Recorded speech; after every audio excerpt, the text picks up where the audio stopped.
PlayStation。Welcome back to the land of long live play, where greatness is always waiting. Welcome to the PlayStation experience. It is I, your boy Dad Ninja Dev, and with me in this wonderful daylight savings time shenanigans, it's the man, the myth, the legend himself, Mr. Delvin Cox. How are you this morning? I am doing good. I have to correct myself from earlier. Beanie Sigel, in fact, did not have cancer. He got shot in his lung, and they had to remove his lung, and that's why he can't rap the way he raps now. How you doing, brother? Okay, I'm doing good. I did I not like know that how he that's got how you shot in start. his lung. I like how Yes. that's how you start off when no one even knows what the previous conversation was about. It And now doesn't they'll matter. just be wondering, like, what were they talking about to get to that? And it's all good. Dang, he got shot in the lung. Yes, and that's why he raps different now. Damn it, Beans. Ugh. He was such a. I enjoyed his rapping. He was a good rapper. Yes. He was kind of dope. Very good. Very good. I missed that era of rap so much. One of the This best new eras, I may stuff, say. man. Oh yeah, man. It's This new trash. stuff, I can't. Oh god. For Garbage. the Trash. audio Absolute listeners, garbage. I audibly have my arms up and I have no idea what's being said. Haley, your generation of hip hop sucks. I don't even listen to hip Quite hop. terrible. I It doesn't don't matter. It's blame still you. your generation of hip hop, and it's a good thing that you don't listen because it's terrible. It's awful. Straight Okay, hold on. garbage. Hold on. Does 303 count as hip hop? Because I don't know. Who? 303? Who is that?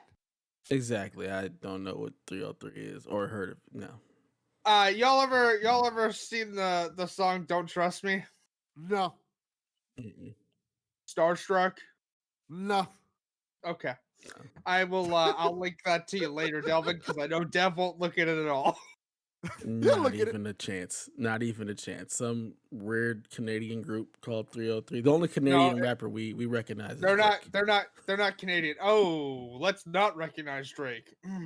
He's a Canadian rapper. He's the only Canadian Yeah. rapper. I'm aware he's a Canadian rapper, but there's a bunch of allegations against him. Let's not That's recognize there's Drake. a bunch of allegations against everybody. So let's just Literally. not recognize anybody then at this point because I'm so tired inclined to of believe everything. sexual assault survivors though. So let's actually not recognize Drake. That's my point. Everybody is just right now. Everybody's like, just it's. Ugh. I hate all Everybody's crap, celebrities at this point. essentially. Yeah, everybody's crap. Yeah. People suck. Period. So that other voice you heard, of course, who apparently doesn't know anything about hip hop, is the Platinum Princess herself, Miss Haley Nicole Miller. How are you today?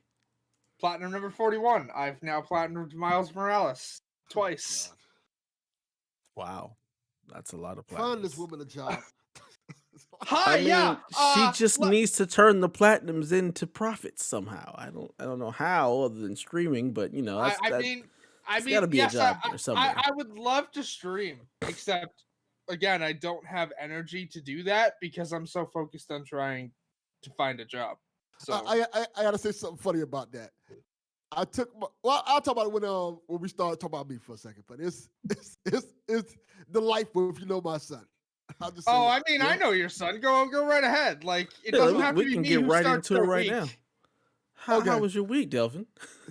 It was okay. It was not too bad. I took my kids out all day Saturday because they wanted to hang out. So I took them to like Walmart and places like that. Of course, wearing masks and things like that. And we went to a 7-Eleven.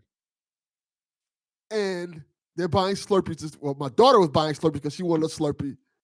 My son picked up a Bang energy drink. The current fascination of my best friend in energy drinks is Bang Energy. Yes. And if you know my son is very hyper. He's like, "Oh, I'm getting this." And I'm like hell you are. There's no way in hell you are drinking this and coming into my house. Fun story about that. When my brother was 7, this was when Jolt Cola was still in production. My brother used his allowance and hid the fact that he'd drinking 2 Jolt Colas in one day from everybody. So, needless to say, he got taped to a wall. What? Jolt Cola is that makes perfect sense. It's like a literal energy drink that was like banned in Canada because it was like literally like so bad it like it was way worse than like any of the energy drinks available now. He drank 2 of them in one go. He had so much energy, he was taped to a wall to calm him down. I had a friend who used to drink 5-hour energy drinks like they were nothing. Like he drank 2, 3, 4 of them a day. And he was so annoying. And they have those, they had the 5-hour ones that were small. He drank those. And then sometimes he drank the big ones that you're not supposed to drink like at one take. That is absolutely insane. Yeah, don't drink that stuff. That was not good for you. I mean, I've drank. They don't do anything for me. I've had 5-hour energies and been like, no, like I said, energy drinks don't do anything for me. I just like the taste. yeah. The Monster one makes me extremely hungry. My best friend is like your son. If he has a Monster energy drink or any energy beverage, even just like half of it, he's bouncing off the walls. Like I'm just like, what is wrong with you, bro? ADHD be like that. He definitely doesn't have ADHD, but we were driving home from work. Like we were both in 2 different cars. Like we just happened to be off at the same time. This fool had like half a Rockstar, and I see like in my rear view, this fool is leaning out the window, like screaming at the top of his lungs, just like bouncing on him. I'm like, bro, what is wrong with you? I had half a Rockstar, man. Like, oh my god, you don't ever need energy drinks ever in your life. But anyway, we hijacked your whole segment there, Delvin. Go ahead and continue. That's perfect. On other good news for the week, I got the COVID shot. I got the first one. All right. They kind of messaged me out the blue, said, "Hey, you want to get this COVID vaccine shot?" I said, "Hell yeah." They said, "How soon can you get here?" Tomorrow. So I went first thing Wednesday morning, got the first shot. Had no problems with it at all. Even some people said they were experiencing like arm pain for days. Which is just normal, by the way. It's like an immune response, which, it's a good sign. So I had arm pain for all of 30 minutes. Still a good sign, because that just means it's an immune response. Yeah, so I was perfectly fine. They give you the line took all of 20 minutes to get through. It was moving smoothly and everything like that. They give you a sheet of what you should look for after you take the shot, and it says like, after you take this shot, if you start feeling symptoms or anything, like you start feeling good, take some aspirin. So I did that anyway, and after I got the shot, and I felt fine. I didn't get sick. I didn't feel nauseous. Nothing. It was an easy process, and if you're not, the shot didn't hurt. Like I was in and out. And after you get the shot, you have to sit in a waiting room for like 15 minutes to make sure you don't have any bad side effects. So overall, it was a pleasant experience. No problems with it at all. And if you can get the shot, take it. I recommend it. And I've had it now, the shot, since Wednesday. I'm glad you recommend it. I'm not currently eligible for the vaccine until October 1st. Well, I technically wasn't eligible either, but I asked for it a while back and they approved me for it. I just kind of hey, They Can I haven't get- even started vaccinating elderly people. We've vaccinated like maybe 9,000 people in Ontario. Well, you guys are way behind us because we've been vaccinating elderly What y'all people doing? up by Hi, a lot. welcome to our province is run by the brother of the crack smoking mayor who used to, be the mayor of Toronto. Yeah, that's the problem. I got nothing. I had my first shot. My wife had her shot last weekend, her first one, because we're doing safety. We're doing all the elderly safety and educators. So, we're moving along. Yeah, We'll both have our shots. Have both our shots by the end of this month. So, me too. I'll have it literally days before my birthday, which is great. Again, mine too. I'm not currently eligible until like September, October. So fun. That sucks. And I don't know if you saw it, but they are basically saying here they want to open up 1st. shots for everyone May 1st. I saw that. That's big. Yep. Biden is out here doing a thing, giving us Biden bucks, giving us COVID shots. It's great. Yeah. America. We back, baby. I love it. on the gaming front, I've only got a chance. I've been so busy. I only played one game, Ratchet and Clank. I kind of went back to it because I never beat the remake. I tried to go back to it. Fun fact: that game. Oh boy. You can tell the frame drops constantly. It's bad. It needs an update. It needs a PS5 update. I will say that. But I'm having a blast with it. I forgot that when you start the game off, you don't have Clank directly. So when you're doing those little challenges, you don't have like the propeller part of Clank and things like that. But I'm liking it. It's fun. It's a great story.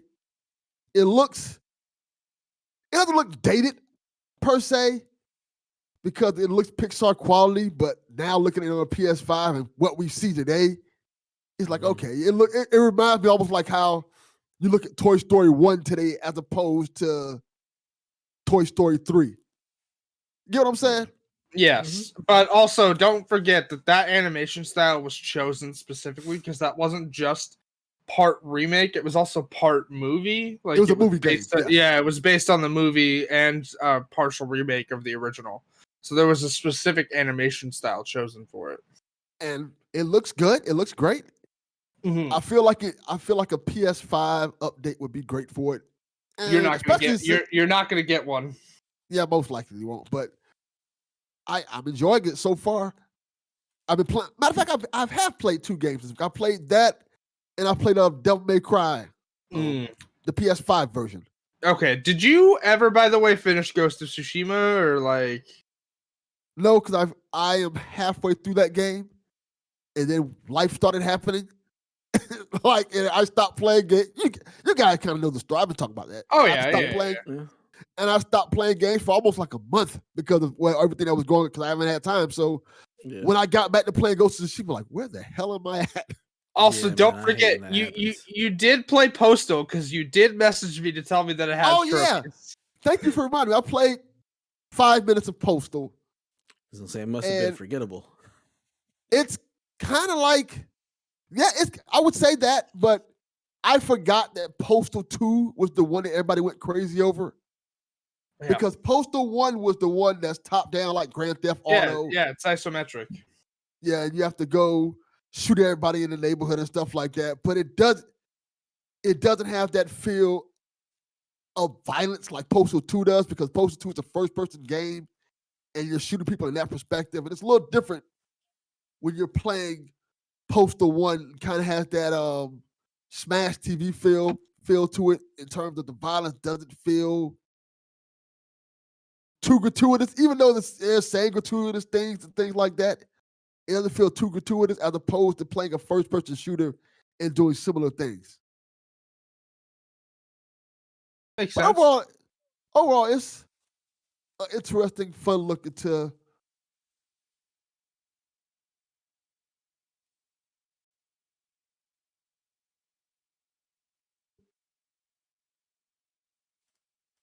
Delvin? I'm here. Yeah, we good. Okay.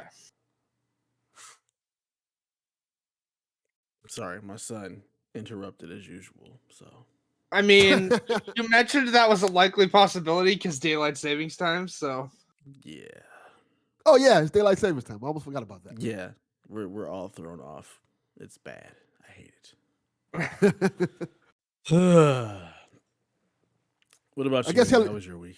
just what I was gonna say. okay, yeah. So on the job front, I'm getting really fucking annoyed. Lucas, I apologize. I know you did ask a question this week, but I'm angry. So just looking for jobs, and all the jobs that are out there are like medical lab assistant, must have this qualification. Yeah, hi, I don't have that. I need a job, and I've applied to every retail job I've seen, and I just get no response. I'm really annoyed because the retail jobs are so far in between right now because not only are you competing with a bunch of people who also need jobs, but also not everything's allowed to be open to full capacity. So you're competing with that. And then everything else is just like, hi, please be my medical lab assistant. I don't have the qualifications for that. It's so annoying. Yeah, so sorry. On the TV front, Question. yes. I have a question before you move on. Yeah. Are fast food restaurants hiring up there? Because that always seems like a place that's always hiring, like all the time. They're always hiring, except they're all owned by the same guy up here, and he doesn't train people properly. Hi, yes, I've worked several of the fast food restaurants up in this city. They're all owned by the same guy. They're all franchise owned. They're all owned by the same. Who is it, Mr. Krabs? You would assume.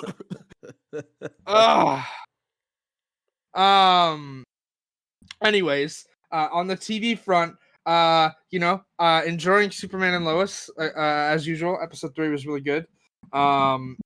It's an interesting take they're going with. I like it.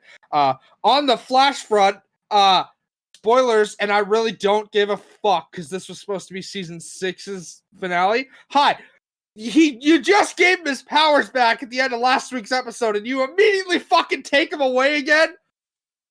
Why? Flash go Flash. I keep saying it every time. Oh, but also, we just killed Harrison Wells, but now the original Wells who died before the show was even so for anyone who's not watched The Flash, you meet Harrison Wells in episode 1. Turns out though that you find out later in the season, I mean anybody who knows The Flash kind of guessed it, but oh no, it's actually Eobard Thawne. Except now the original Wells who was killed by Thawne and replaced is alive now. So okay, great. Let's see how that fucking plays out. I appreciate that there is an audience of people who doesn't know what the hell you're talking about. And you know what? I don't even care. Because literally it's just okay, so now we've left this cliffhanger while also dealing with the fact that this was supposed to be revealed last season, but COVID happened, so now it's happening in this season.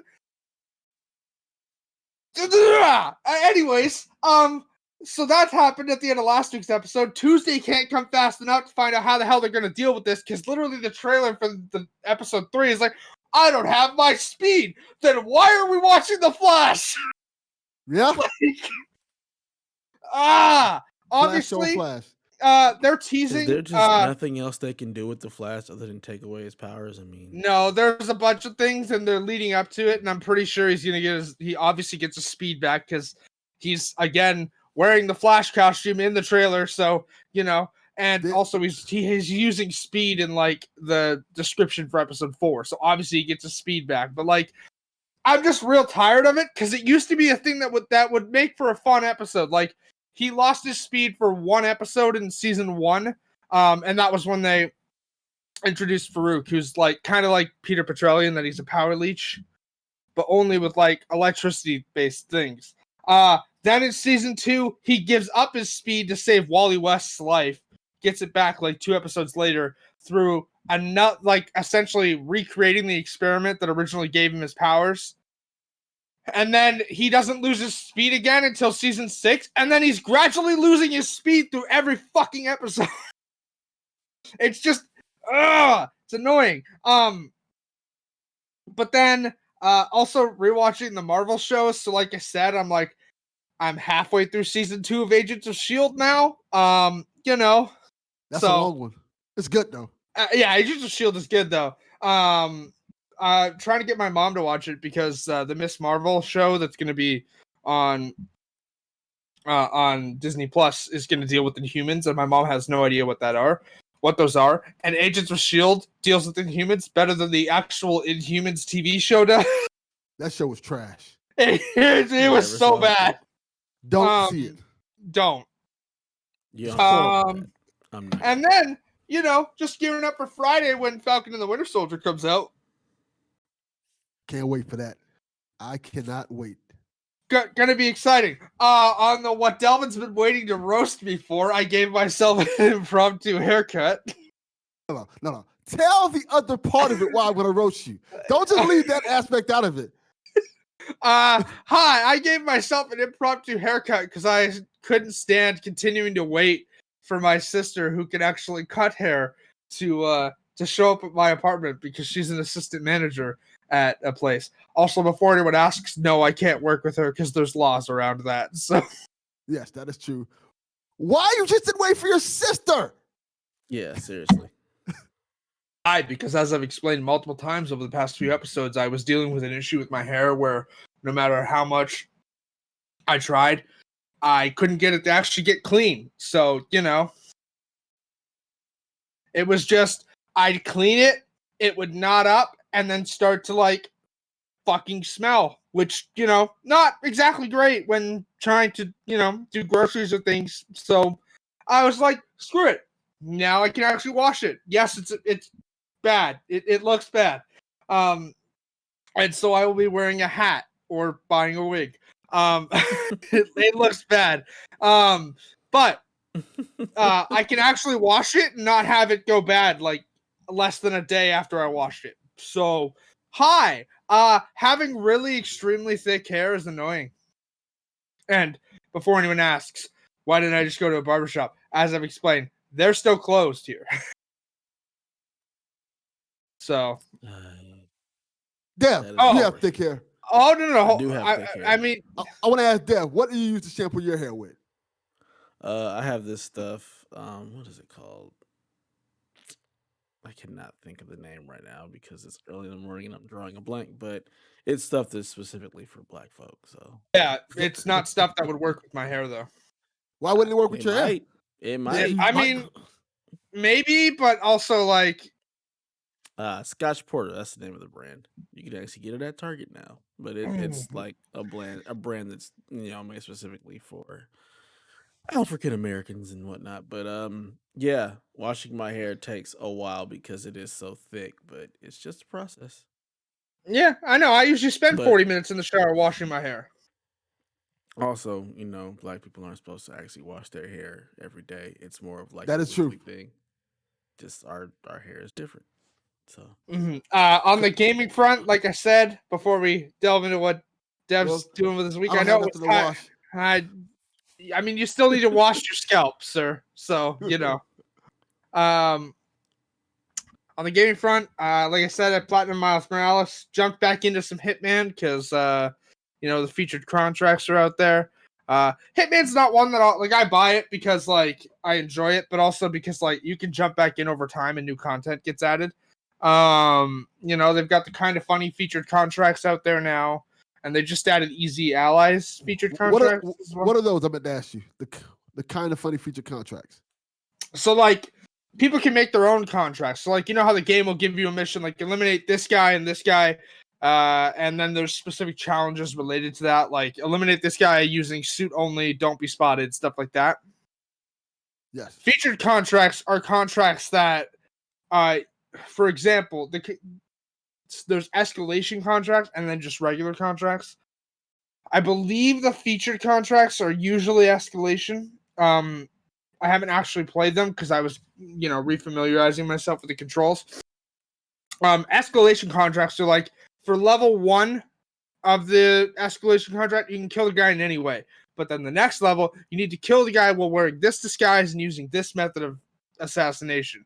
And then it gets harder and harder as you go up. The kind of funny featured contracts are like poison related. So like kill these two people using this kind of poison on the Dartmoor map, which is the map that's based on Knives Out. Thought that'd be more interesting. Thought they'd be like, hey, go kill Greg Miller in the game. Right. No, you can't kill Greg Miller in the game unless they add him as an elusive target, which that's what I was thinking.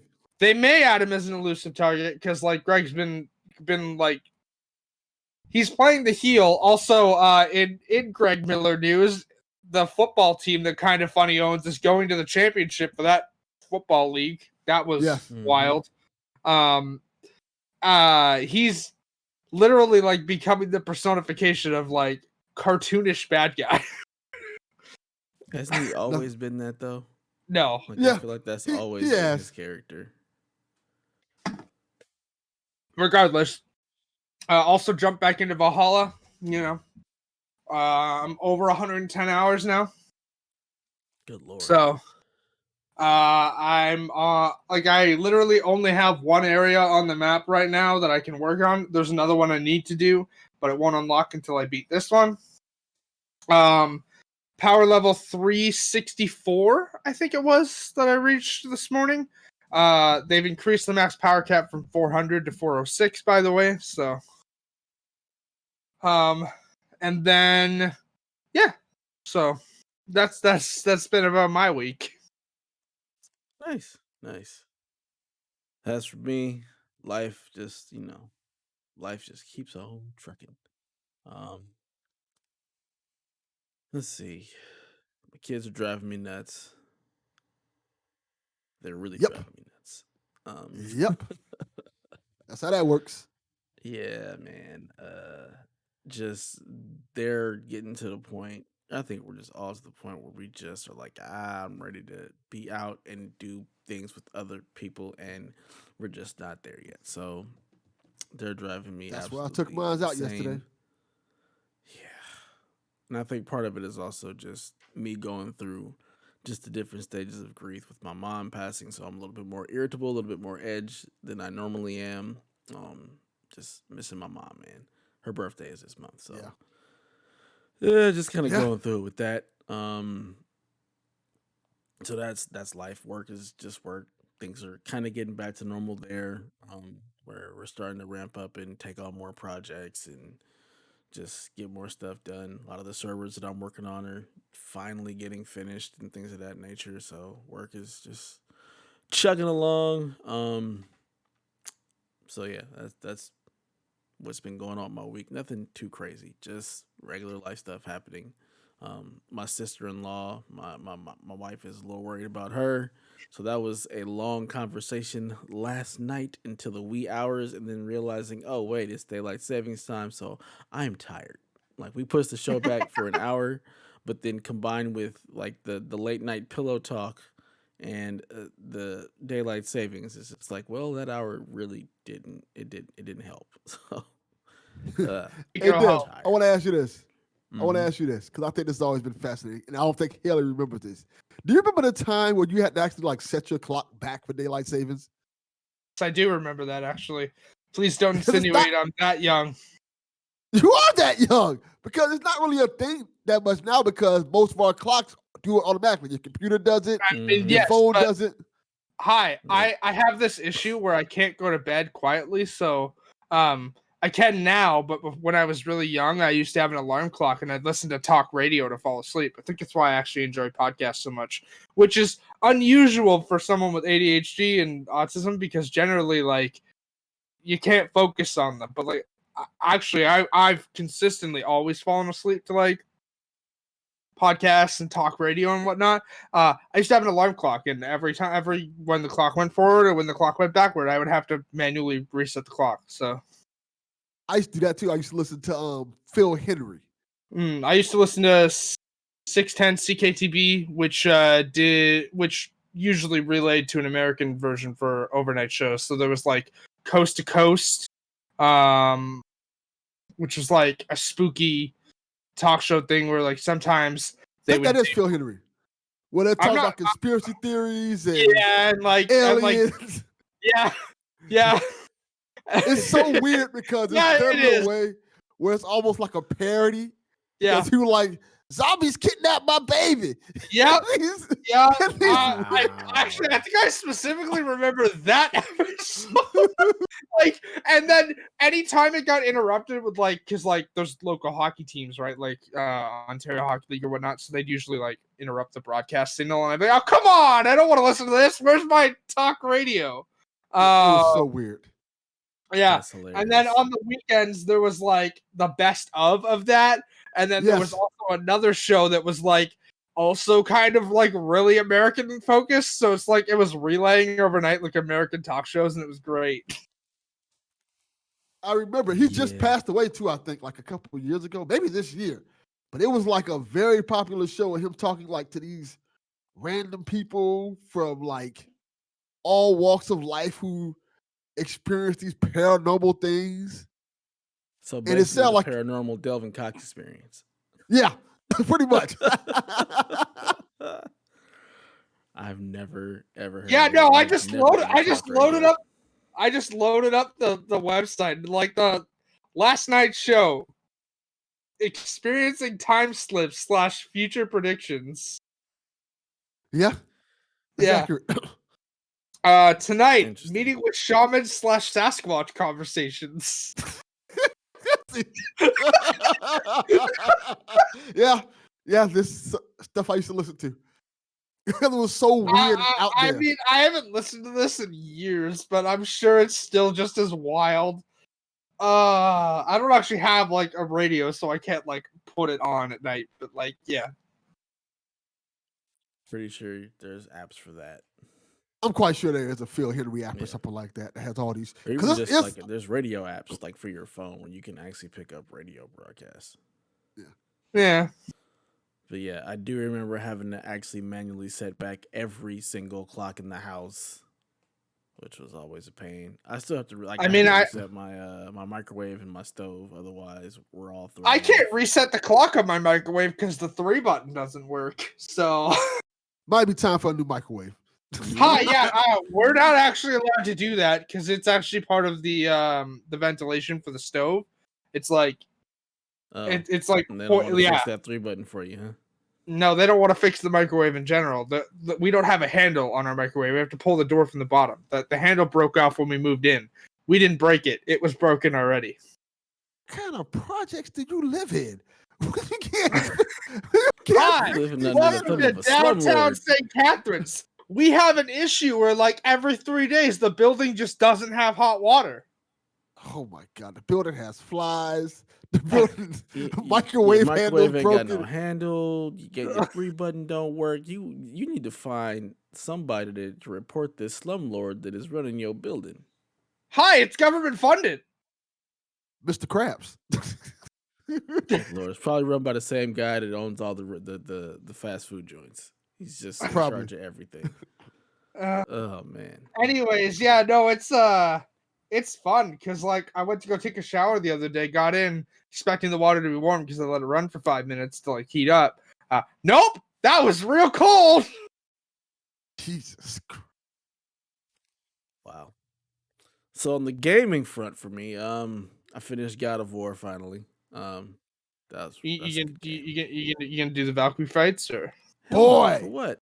For what? No, I fought 3 Valkyries. That was enough. You should go fight They the met their Valkyrie end. Queen. I have to fight the rest of them, and I don't have any reason to really go back to that game. It's done. It is done. So I'm Get good. that plat. Get it. I don't care about platinums. I enjoyed God of War, but I mean, I could have done everything and then tried to finish the game afterwards and get the plat right all together. But you Yeah. already know. Actually I'm not. encourages you to do that. So Yeah, I'm not. I was like, I'm ready. I want to see the end of the story because that's what I'm here for. It's a great story, and I'm glad that I saw it through. And I'm not going back to fight no Valkyries or none of that. We're good. We're good. did you free all the dragons at least? I did free all the dragons. I did all I did all the side stuff. I did all the Brock and his Sindri stuff. I got the Traveler's armor set, did all that. So yeah, it was cool. Yeah, I enjoyed it. Very much looking forward to Ragnarok. Was not expecting that twist at the end. It's like, oh, Wasn't expecting That was that. cool. So That was yeah, awesome. Yeah. I really enjoyed that. Yeah. So from Ragnarok, I'm really excited for it. I just saw someone I follow on Twitter. They just played through it for the first time and they uploaded a reaction to them of like that twist at the end. So Yeah, good stuff. So I played that, played some Division, which I'm really enjoying, but it's probably because I'm playing with my friends. So like every Thursday, I'm streaming. Thursday nights, usually Division, Outriders, Destiny, one of those three games we're bouncing between. But had a really good time playing the Division with the homies. What else did I play? And I started Valhalla, like only the very first very beginning intro part of it. That was all I played, because I just got sidetracked while I was playing. Other stuff happened and I had to turn it off. So I have not gotten past basically her getting off the boat. So Mm. I'm right there. I got to go rescue my crew. Um, but Huh? yeah, so I'm looking forward to getting a little deeper in that one until Outriders comes out, because that's what I'll be playing once that drops in April. are you not going to check out Avengers on Thursday? I forgot that was even a thing. I might not. I don't know. We'll see what happens.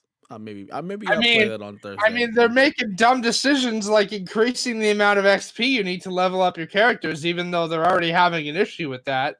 So No, you I know, don't care about that at all. That doesn't affect me in any way, you shape, or don't form care. because It I'm affects playing the the rest of story. us, though. I don't care.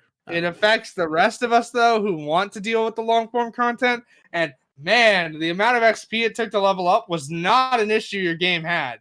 Literally, like no one was complaining, and you went and you were like yada yada yada. And when you received backlash, you tried to justify it. And man, did you just make the problem worse? I think it makes perfect sense, but I also come It from a does not. serious MMO background, so I totally understand why they did that, and I Okay, get it. but you feel weak until you have all the abilities of a character anyways. And if you're then telling people you're gonna make that problem worse, bad idea. Literally bad idea. And I also, wouldn't before you asked, I have played disagree. MMOs. Yeah, I still don't. I don't think it's. I get why they did it. I understand their leveling process. It made perfect sense to me, so it didn't bother me in the least. But also, the problem isn't the leveling at all. It's the end game. Why is it even there? I still don't even understand the purpose of it. Just get Also, me Falcon. Put you're not gonna Falcon get. in the game. I hate to be the bearer of bad news, but you're not getting anybody except Spider-Man, and that's gonna make another problem. And then that game's probably not gonna be around. Like, Bring me Falcon. yeah, I'd love to play Falcon, Especially Captain America Falcon. yeah, I would love that. But again, I'm very certain we're heading into Anthem territory with this. It's possible. It's very much so possible and likely. I don't know. They much like They've Anthem. they've recently It reaffirmed should their just be a single commitment to the player game. They reaffirmed their commitment to the game. But guess what? Anthem did that too. And look where that ended up. I'm But not they gonna lie. actually released more content than Anthem did, so they I'm not gonna actually lie. keep releasing stuff. So I think it'll be fine. In my opinion, this is better than Anthem by far. It Yeah. is way better than Anthem. Like it's not even close. Anthem had no business being multiplayer. It really had zero reason to be a multiplayer game. It should have just been a single player BioWare story based game set in the world of Anthem with some DLC for story content. The actual story isn't terrible if you actually pay attention to it instead of running around with your friends who are all the same person, which made no sense. But I mean, also, you know what doesn't make sense? Taking your narrative RPG focused developer and going, hey, make a multiplayer game. Maybe don't do that. well, you could definitely do that because that's what MMOs are. It just didn't work the way they did it. It should have been you're not this guy. Everybody is like a generic character, and you're all working towards trying to figure out the anthem. They could have done it a different way, where it still could have been really good with a story based RPG narrative, which would have made more sense with the multiplayer. But the way they decided to do the story with multiplayer doesn't really make sense. And then they just didn't really flesh out their end game in a way that actually worked.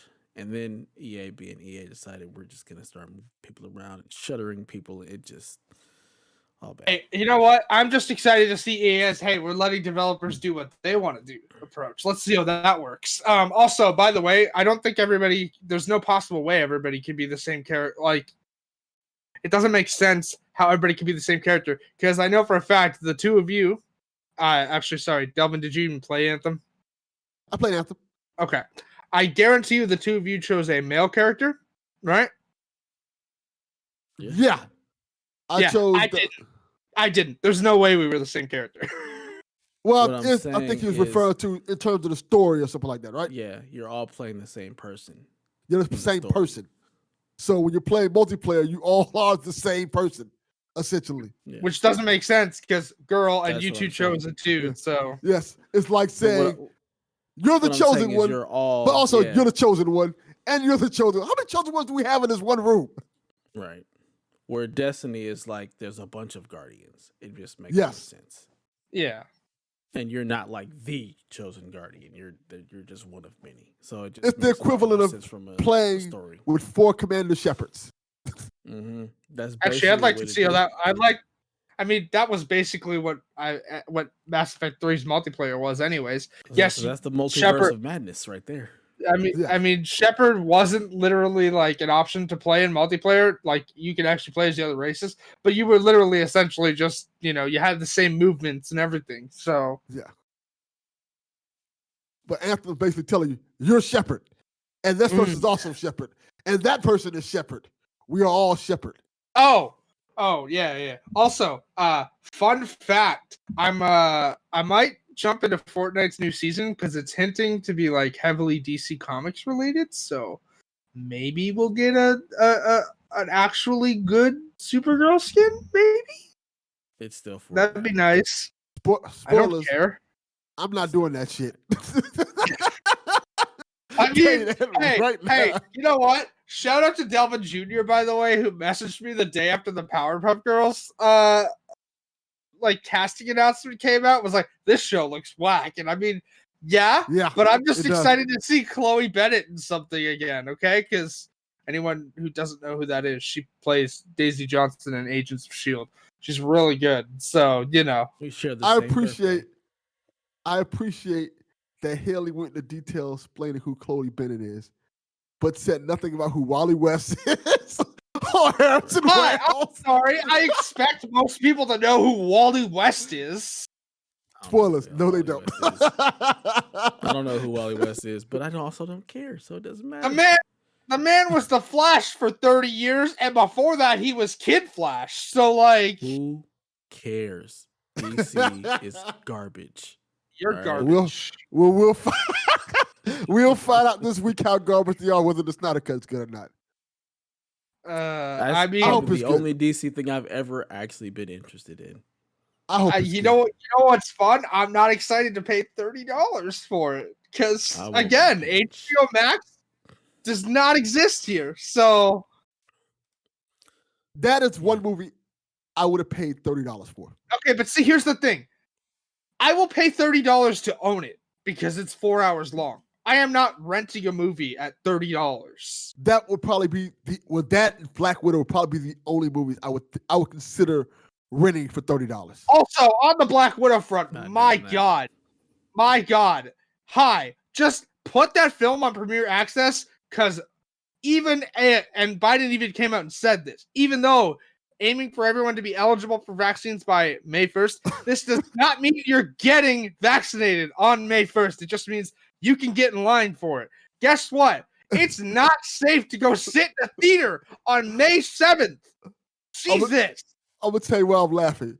Because when Haley said, Biden even said that, I thought she was going to say, Biden even said you need to put this on Premier Access. No. Yeah.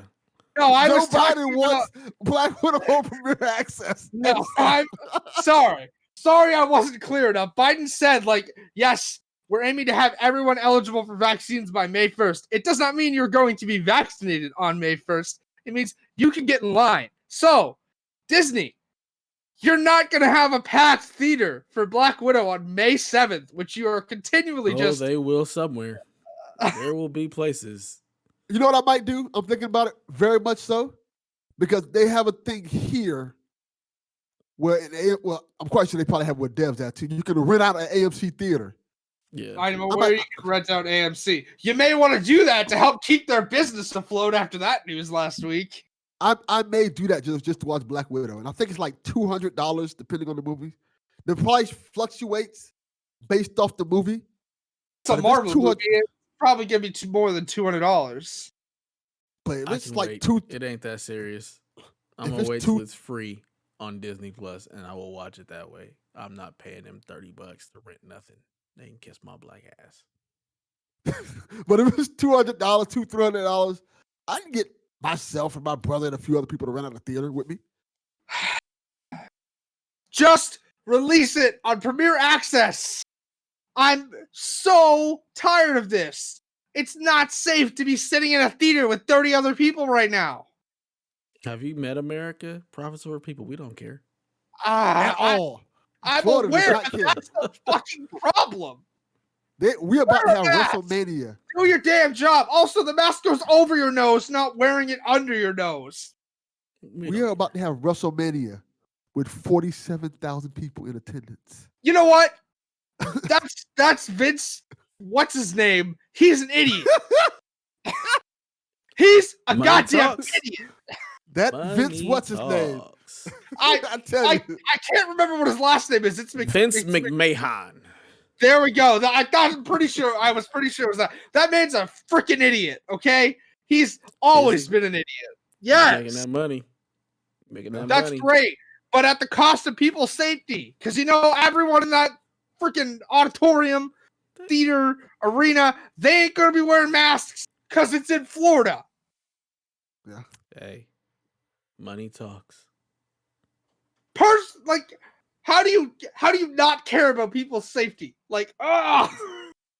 Easy, they don't care. Yeah, they just don't care. Things they just don't care. I shouldn't have to explain why you should care about other people. Quite some time now. Let's move along. Let's get into this one question we have from Mr. Pastor Lucas Ham Rogers. He says, all right, I gotta stop you right there. What? I am not a fan, by the way, of the insinuation that I did not know what the Muppets were when this question was posted. Well, you're like 12, so I mean, yeah, I am not like 12. In comparison to me and Delvin's old ass, you're like 12. Also, we've asked you many things that we thought you know about and you knew nothing about. Right. So that doesn't surprise us at all. I do not like the insinuation. I don't know who the Muppets you don't know who Beanie Sigel is or hip hop, so why would you know the Muppets? Yeah, exactly. So he wants to know, is it time for some randomness? Inspired by the fact that my family and I have been watching all the Muppet movies, old and new, over the past week or two. So my question for you is, who is your favorite and least favorite Muppets and why? Bonus question is, if you had to choose one Muppet that most matches your personality, who would it be? We're going to start with you, Haley, since you know the Muppets and you're Kermit so the Frog aware of them. And who is your least favorite? Miss Piggy. Wow. And if you had to pick a Muppet based on your personality, who do you think? Kermit the Frog. No. You are Miss Piggy. You are angry Miss Piggy beating people across the head, doing karate chops. Absolutely not. You're definitely not Kermit. I think I'm Kermit, honestly. And I'll tell you why. This makes perfect sense. Kermit is a very good host of things. If you watch the Muppet Show, he's hosting that thing. He's rooting people on. He's selfless, which you very much are. Also, I would definitely give you Kermit. Kermit likes aggressive women. Like Miss Piggy. He is a fan of Miss Piggy. Never understood that one. I think I fit in that Kermit category too much. Kermit is my favorite. Also, Gonzo. I love Gonzo. Gonzo is, I don't think I have a Muppet I don't like. I like them all. I like Fozzie Bear. I like Rolf. My first like liking of the Muppets came from Muppet Babies. Oh yeah, same here. Muppet Babies for sure. Which was a great show. Oh yeah. So I'm sorry. All I can think about when asked was this question is the VR chat video of like Kermit saying, "I'm going to commit suicide." What?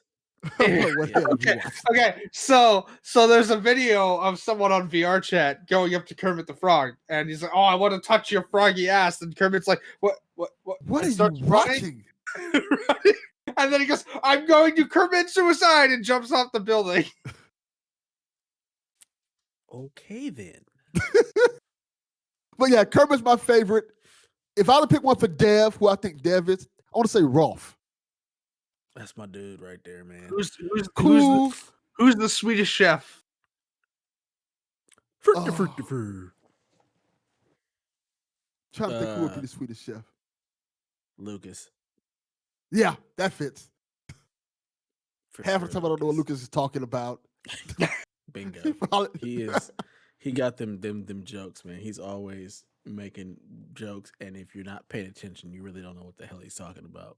But Yes. I find him to be hilarious. My favorite is probably Animal. Because It's my mom's favorite. He's Animal's awesome. cool. He don't care. He's out there doing his thing. He's living his life. He's living his best life. And you're either gonna get in line or just get run over by him. It's great. I love it. My least favorite by far is Miss Piggy. She can take a long walk off a short bridge. I cannot stand her at all. Miss Piggy is doing everything. She's a I Instagram cannot model. She's stand Miss Piggy. a weight loss model, and she's an abuser. She's definitely an abuser of men.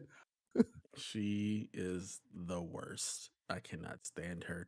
I can't stand Miss Piggy, and also Mm-mm. Instagram influencer Miss Piggy. Yes, yes. I mean, it fits her personality perfectly. It makes all the sense in the world. If she were a real person, she would definitely be on IG trying to be an Instagram model, influencer, all of that nonsense. Yes, She I would kick agree. rocks. If I had to pick one for myself, it'd probably either be Ralph or Beaker. Yeah, Ralph, that's right. cool ass dog, knows how to play music. Everybody loves him. Yeah, that's Dev. Oh man. Thank you for the question. I was the only one we got this week. Lots of retweets, but no questions. I hate when that happens. I Don't like retweet it. give us Ask a questions. I damn mean, question. retweet it to expand the audience, but like, also ask us a question. We like to answer them, and also take the piss out of them. I think this is a week where everybody's been.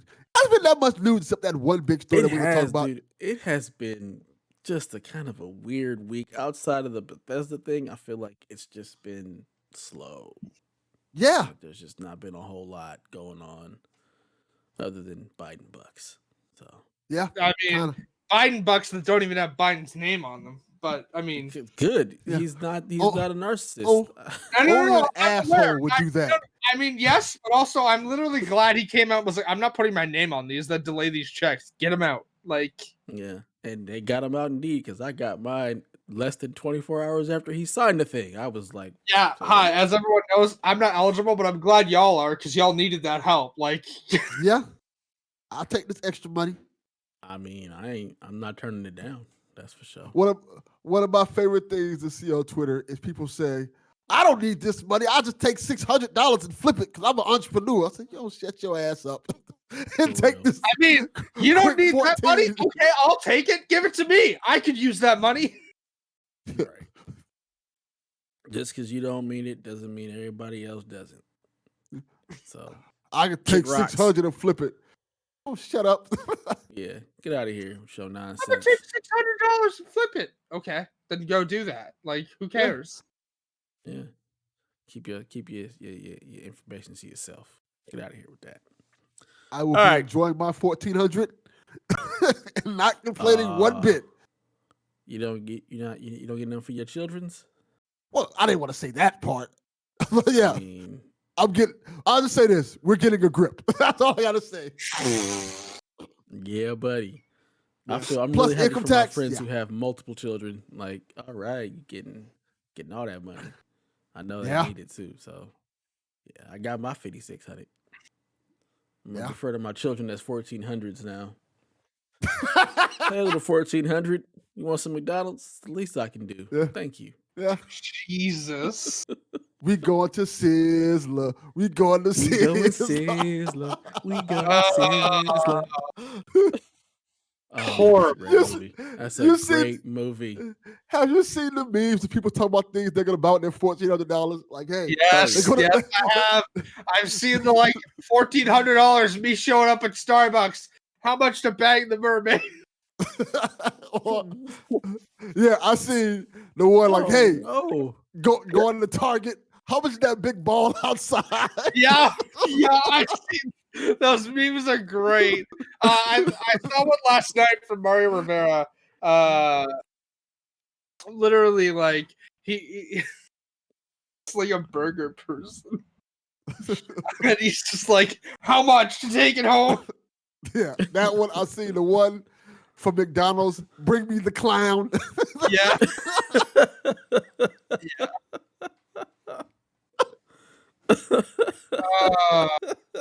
That's the energy I need this week. it's so funny. It's so funny. They're so good. bring me the clown. Oh no, that's good. All right, way to quote the Dark Knight there. Bring me the clown. Yes. Oh man, Uh, good stuff. All right, so let's get into this slow ass news week. What you got for us, Haley? Hi. In interesting news, the Astros Playground soundtrack is now available on music listening services around the globe. And I mean, this is a really short story. It's cool. You can now listen to SSD anywhere you like. It's a good soundtrack. I mean, It is. It's got some bangers on good. there. It's a bop. Yeah. I'm your GPU. I mean, people really dug the music in that one. I mean, so Yeah. I'm surprised it took them as long as it did to actually release the music and the soundtrack or just stream it or whatnot. So I think that's pretty cool. It's just a way to just bring a little bit more longevity to the game, and it's cool for people who really enjoyed that game, which there were a lot. So if you want to bang my GPU and SSD and all that good stuff in your car, bump it in your ride, go ahead and do it. Available Definitely. on podcasts on streaming services around the globe. So I still have not played. I've played that game one time, and I have not gone back to it. I played it twice. It's fun. I platinumed it. It's an easy platinum, if I'm correct, right? It is, yeah. Literally the only challenging part is like some of the motion control stuff, and even then, you can, because it's like one of the trophies is like collecting all the puzzle pieces, and one of them is like you need to control the rocket ship with the controller, and you're doing this like to boost it, and so that's annoying. But other than that, everything else is easily doable. The only other one that's annoying is one of the collectible like memorabilia pieces from like PlayStation 2 or whatnot is in the one where you're doing the hang glider, and if you don't get enough height, you have to replay the entire level, but it's not too bad. Yeah. And then there's bonus stuff like if you wanna play the challenges like the speed run stuff, but that's not required for the platinum. So okay, good. Skipping for a second there. No, here I know that I'll link you the guide for it because there's one. So you gonna go for that there plat there, Delvin? You gonna go for that plat? If it's simple enough, yeah, I'll do it. I do have to beat the game, so if I can do it while beating the game, why not? Like for reference, PSN Profiles, which they're usually pretty good judges of that, has the difficulty of this platinum as 2 out of 10. It's too much for me. Here you go, Delvin. I linked it in chat. Okay, cool. There you go. I'll be anxiously awaiting to hear how long it takes you to platinum that. I mean, for reference, I platinumed it in 14 hours and 20 minutes. So that seems like a lot. I mean, to be fair though, that's not all 14 hours I was playing it. It took me like actually 4 hours. That sounds a lot better. 14 hours. Hold up. Remember, the day the PlayStation came out, I had to go to work because I still had a job. So I was gonna say 14 hours. I don't think the game is 14 hours long. It's literally like you just need to collect all the collectibles in each of the levels, and then yeah. So For sure. All right, moving right along. What you got for us, Evan? What's your story? What you got to tell us? All right, Twitter and the world was in a hubbub because a PS5 of Bloodborne may be coming. Because if you go on the PlayStation Store and click on Bloodborne, it says PS4 version, PS5 version download. Now, when you click on the PS5 version, nothing happens, of course, but there may be an update to Bloodborne eventually where we get a PS5 version of that. So, what do you both think of that? I think it's cool. I think if there's any one of those games to do it, I think Bloodborne would be the one. So I hate to be the bearer of bad news, but this is just a back end caching thing. Because Horizon has done this too. And guess what? I know for a fact we're not getting a PS5 version of Horizon unless it's like Spider-Man Miles Morales remastered thing that they released with Forbidden West. But currently, I doubt there's any plans for it because of when they released. And also, there's been like literally no development on Bloodborne. I would not be surprised to see Bloodborne go to PC though, because again, Sony is like committed to putting those games out there on the PC. There's also been rumors for years of the PC thing, but this back end, like, hey, there's a PS5 option for this game.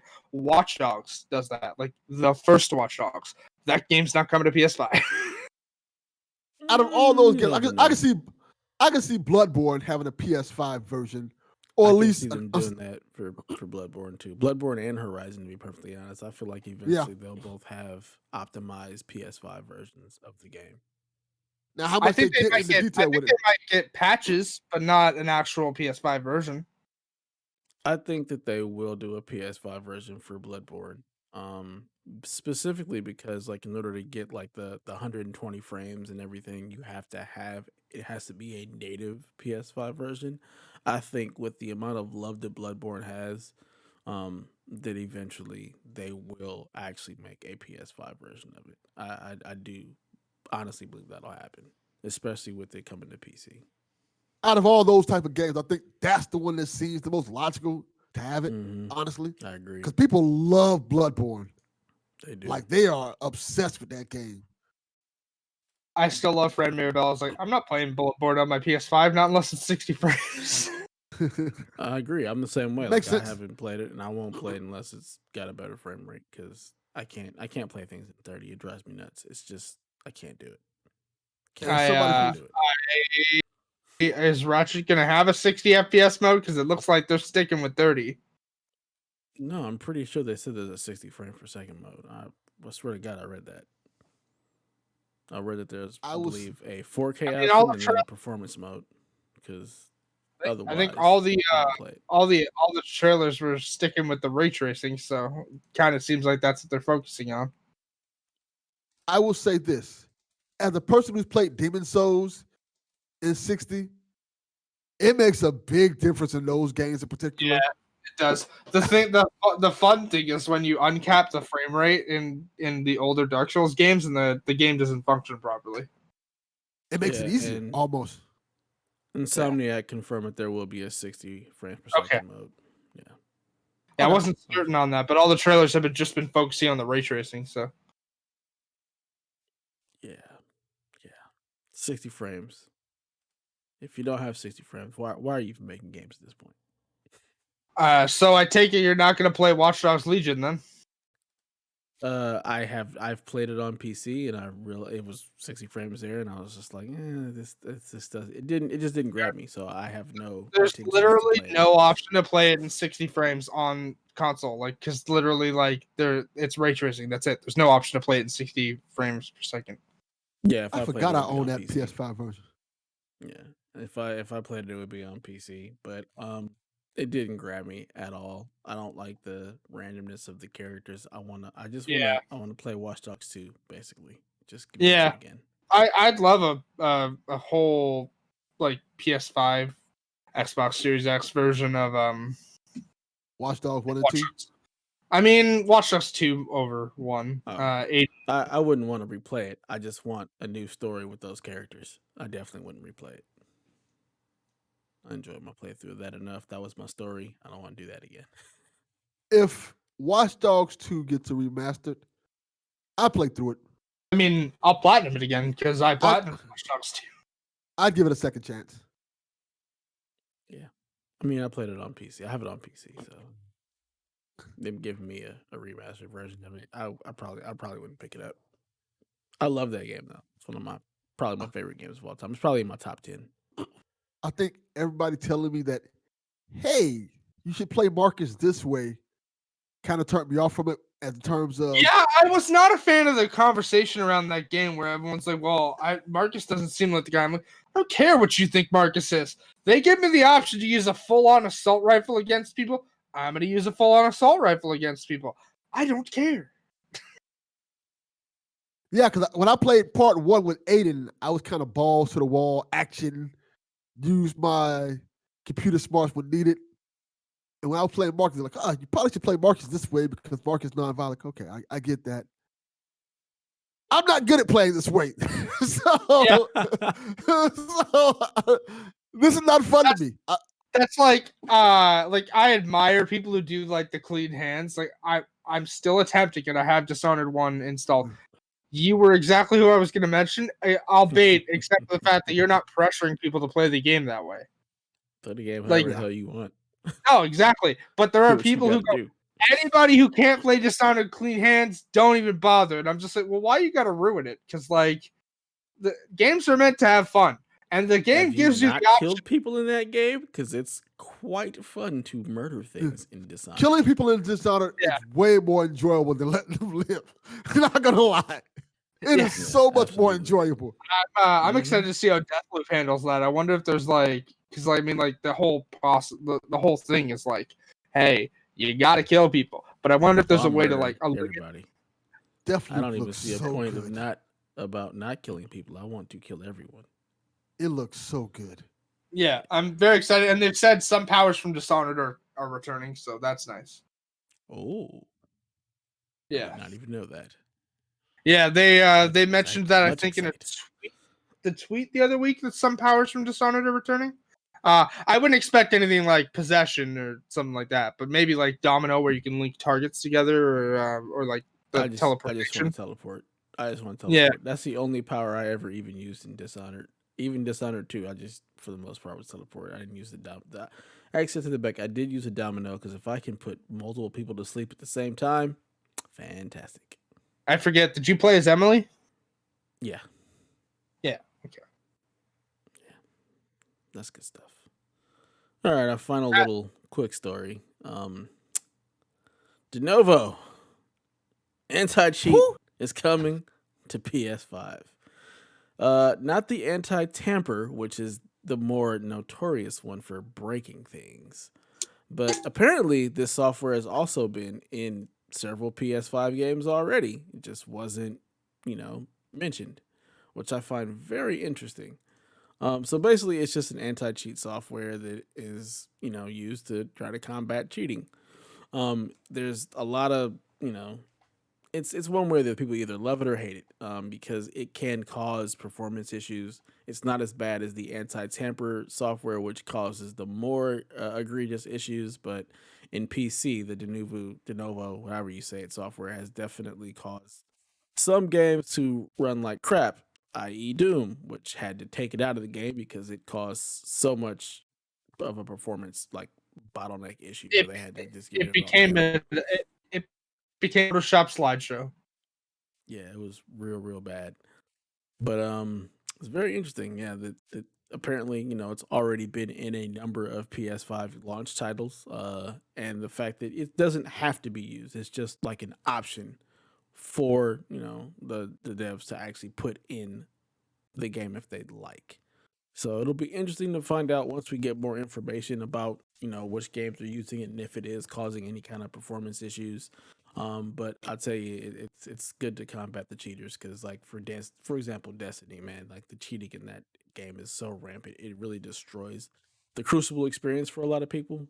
And they've been asking for some kind of anti-cheat software in there for a while. They've been working on some stuff, but they don't always divulge it, mainly because they don't want the cheaters to be able to get the upper hand by knowing what they're doing on the back end. But for me, as long as it doesn't, hamper performance, I think this is a good move.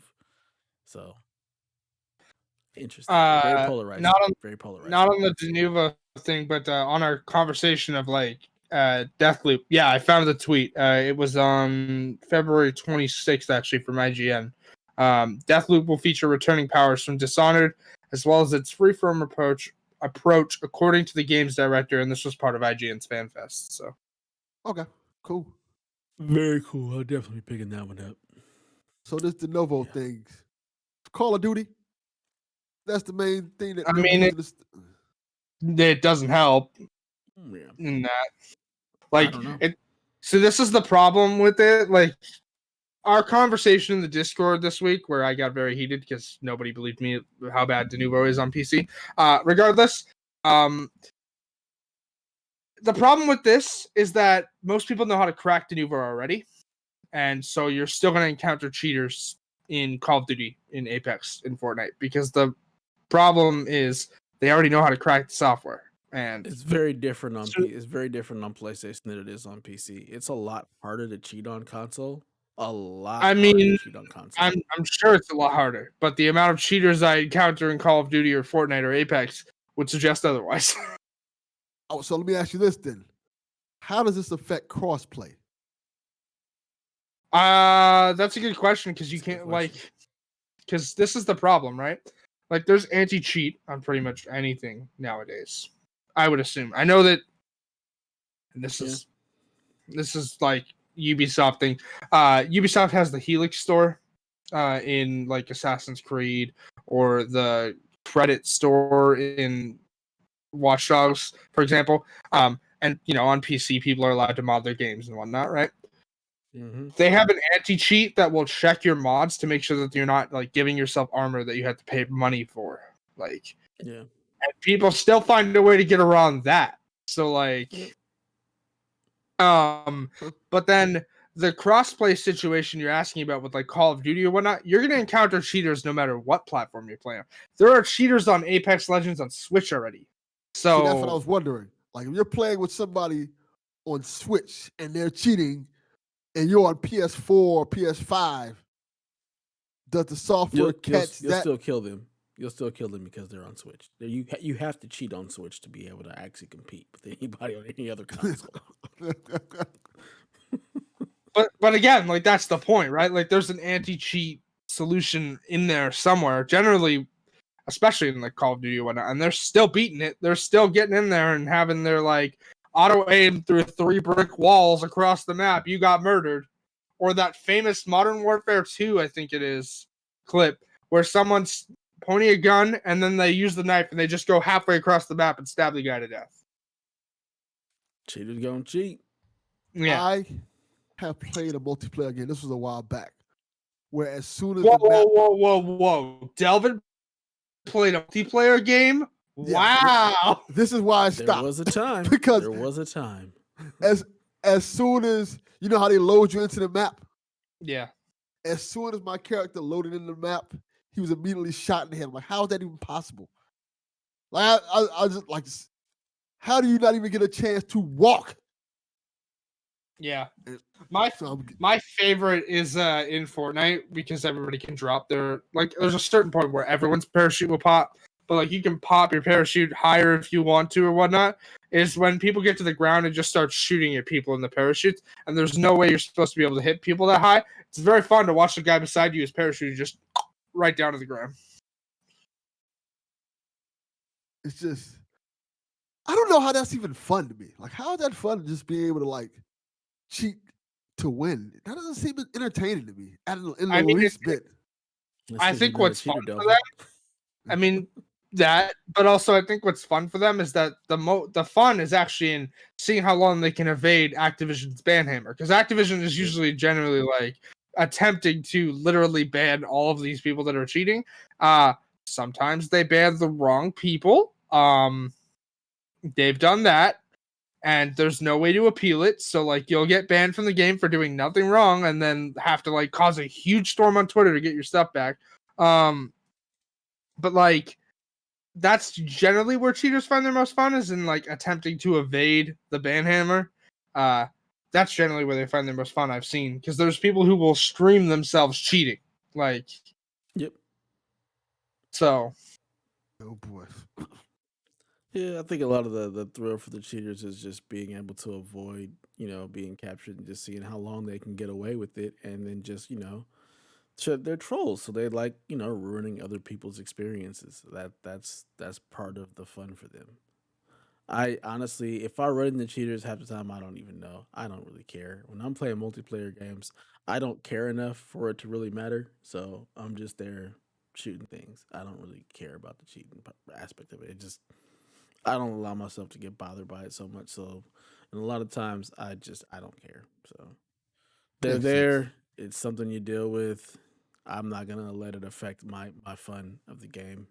So f them. So yep, we'll see. This will be something to watch going forward, just to see if it actually does cause any performance issues, if it actually does help anybody as far as keeping the games better. So we'll see. All right, let's get into this topic of the week. So, Bethesda. I just want to get everybody's thoughts on the Bethesda Xbox news because it indirectly affects us. We don't really know how yet, but I just thought it would be interesting to get all of our takes on the other side of this merger, this huge bombshell of a thing that got dropped on us with Microsoft purchasing Bethesda and its ridiculous amount of studios to bolster itself and make Game Pass that much more appealing. I know both of you play a lot more of the Bethesda games than I do, so you both have probably a different opinion than I do, and you actually have an Xbox, Delvin, so you still get to enjoy all of the Bethesda goodness if it does not Yeah. appear on a Sony console. And I know Haley, you're eventually going to get one once you land that job and have a regular, steady, stream of I income. mean, Have them I keep both. getting ads. I keep getting ads for all access, but that's not really effective. I do still have my PS4 Pro that I could probably trade in for trade credit towards one Mm-hmm. at EB. But again, console shortages and whatnot, right? I don't know. Like, they haven't. They were vague, and then they weren't, and then they were vague, and it's just like we really don't know what's going on here. Even Phil was like, there might be things in the future contractually, or Yeah. I don't know. It's Didn't they say something recently that hey, yeah, we're gonna? They basically said in so many words, we're gonna have exclusive for Xbox or Game Yeah. they said Pass exclusive. some games will be exclusive to PC and Xbox going forward, but that doesn't specify which ones, Well, because I'm quite sure they don't know yet. I'm quite sure they're still I working that I out. And I think they have an idea. I know they know what they want to do, but yeah, they definitely have left it as vague as possible. In their wording of it, it's like, yeah, we're definitely there's going to be exclusive games, but that's the best place to play those games will be Xbox and Game Pass, and they definitely will have exclusive titles, new exclusive titles coming to Xbox from Bethesda. But they did a really good job of not necessarily stating which games or if it is going to be existing franchises, new franchises, which makes sense because you don't want to possibly alienate an entire subset of people who only have a PlayStation yet. Like you want to wait until you've got a little bit more as far as like if I would say I would imagine like further down the development cycle, like if Starfield is exclusive to Xbox, like there's no need to really announce that yet. Like we have no idea how far in development Starfield actually is, so it doesn't really matter. um and I think personally, I think that most of the games that are already multi-platform will be multi-platform for right now. Elder Scrolls 6, I can't imagine them not bringing it to PlayStation. Maybe it may be a timed exclusive, but I can't imagine them taking something like that and not putting it everywhere eventually. I mean, Elder Scrolls is famous for Skyrim is famous for being run on like everything under the sun. So I can't imagine them not bringing that to as many platforms as possible. Also, I'm glad you touched on it. What quantifies as an exclusive? Because there are multiple different types of exclusive. Like you can have a time exclusive, you can have a console exclusive, you can have exclusive like, hey, certain products are only on Xbox per se, as opposed to just being on PS5. So I think they're gonna probably play with that a little bit. I can more than likely see, hey, Doom comes out January 2022 for Xbox and December 2022 for PlayStation. I can see something like that happening. Time exclusive for certain things. Here's my thing, right? And I'm going to use Wolfenstein as an example because they mentioned originally when Wolfenstein Youngblood came out that Youngblood was a stopover until Wolfenstein 3.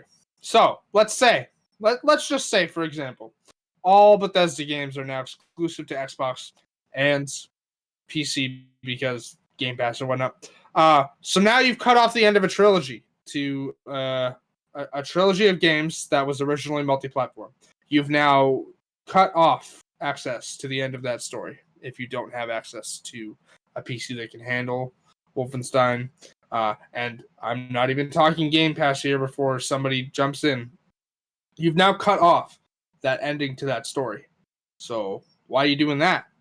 I think they said something about they were going to try not to do that. I remember reading something like that or hearing them say something like that. They were going to try to, like, if you already not cut off legacy of certain games. So I don't know if Wolfenstein qualifies in that. I would think so. I would hope so because, like, for example, I'm really invested because, you know, Wolfenstein's always been a game that's like, you know, it's accessible to anyone, right? But then once they started that story in New Order, they were straight, like it was actual storytelling in Wolfenstein, and it was great because before that there was the Wolfenstein like old pixel art games, right? Like 64-bit. Yeah. You knew what I meant. And then there was that one in like 2009 that was like supernatural-ish. Yes. Yeah, and then after that, New Order. And New Order hit the ground running and was fantastic. And New Colossus only made it even more interesting.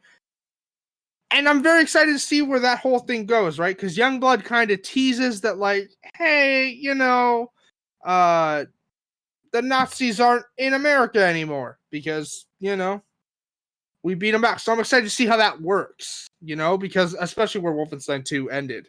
But let's say, and I mean, currently this kind of seems likely, let's say I don't have a job by the next time, you know, Wolfenstein 3 comes out. Okay, so I don't have an Xbox, and my PC can't handle it, so I'm now fucked, right? Like, that's the thing. And I'm not throwing anyone's words in anyone's mouth here, but Phil Spencer, when this deal was announced, like, we're not in the business of cutting games off from people. Okay, well, if you make everything exclusive, this is cutting games off from people. So, like, I get it. They spent $7.5 billion to acquire this company. But you're also cutting off $100 million, like 100 million player base if you make everything exclusive. So, and before anyone goes, well, this is a new console generation, that doesn't really matter. I mean, it does though, because literally the conversation right now revolves around how nobody can find a PS5.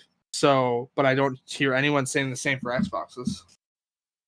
Which isn't me shitting on Xbox, because again, I want one. But I would say this. Go ahead, Haley, first. No. Like, the conversation flows. Go ahead. No, because I think this feels like this is only a conversation that's had about Xbox. You know what I mean? Because if PlayStation would have bought Bethesda, we would not be saying, "Are these games going to be exclusive to?" Because we know how PlayStation works. There's no way PlayStation would be sharing these games with Xbox. All those games would 100% be PlayStation exclusives from now on to the end of time. Again, that's a false equivalency because that was never in the books because PlayStation doesn't have that kind of money. They don't. So it's not about them having the money. It's about just the way Sony operates.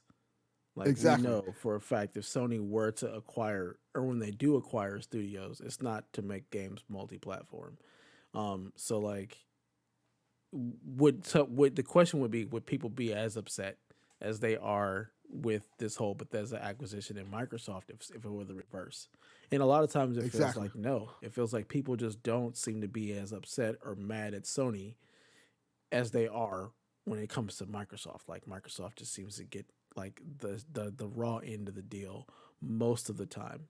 And it sucks because when you think about Game Pass and how accessible that platform is and how they're consistently trying to make it even more accessible with xCloud, and now adding that to browsers and things of that nature, making it very very easy to play games because now you can stream. um it's sad that they get that short end of the stick when they're actually trying to do everything they can to make games easier and more accessible at a lower price point for the masses. But people don't see it that way because they don't see the streaming, and people don't really like the streaming as much as they want to just be able to play their stuff on the console that they own.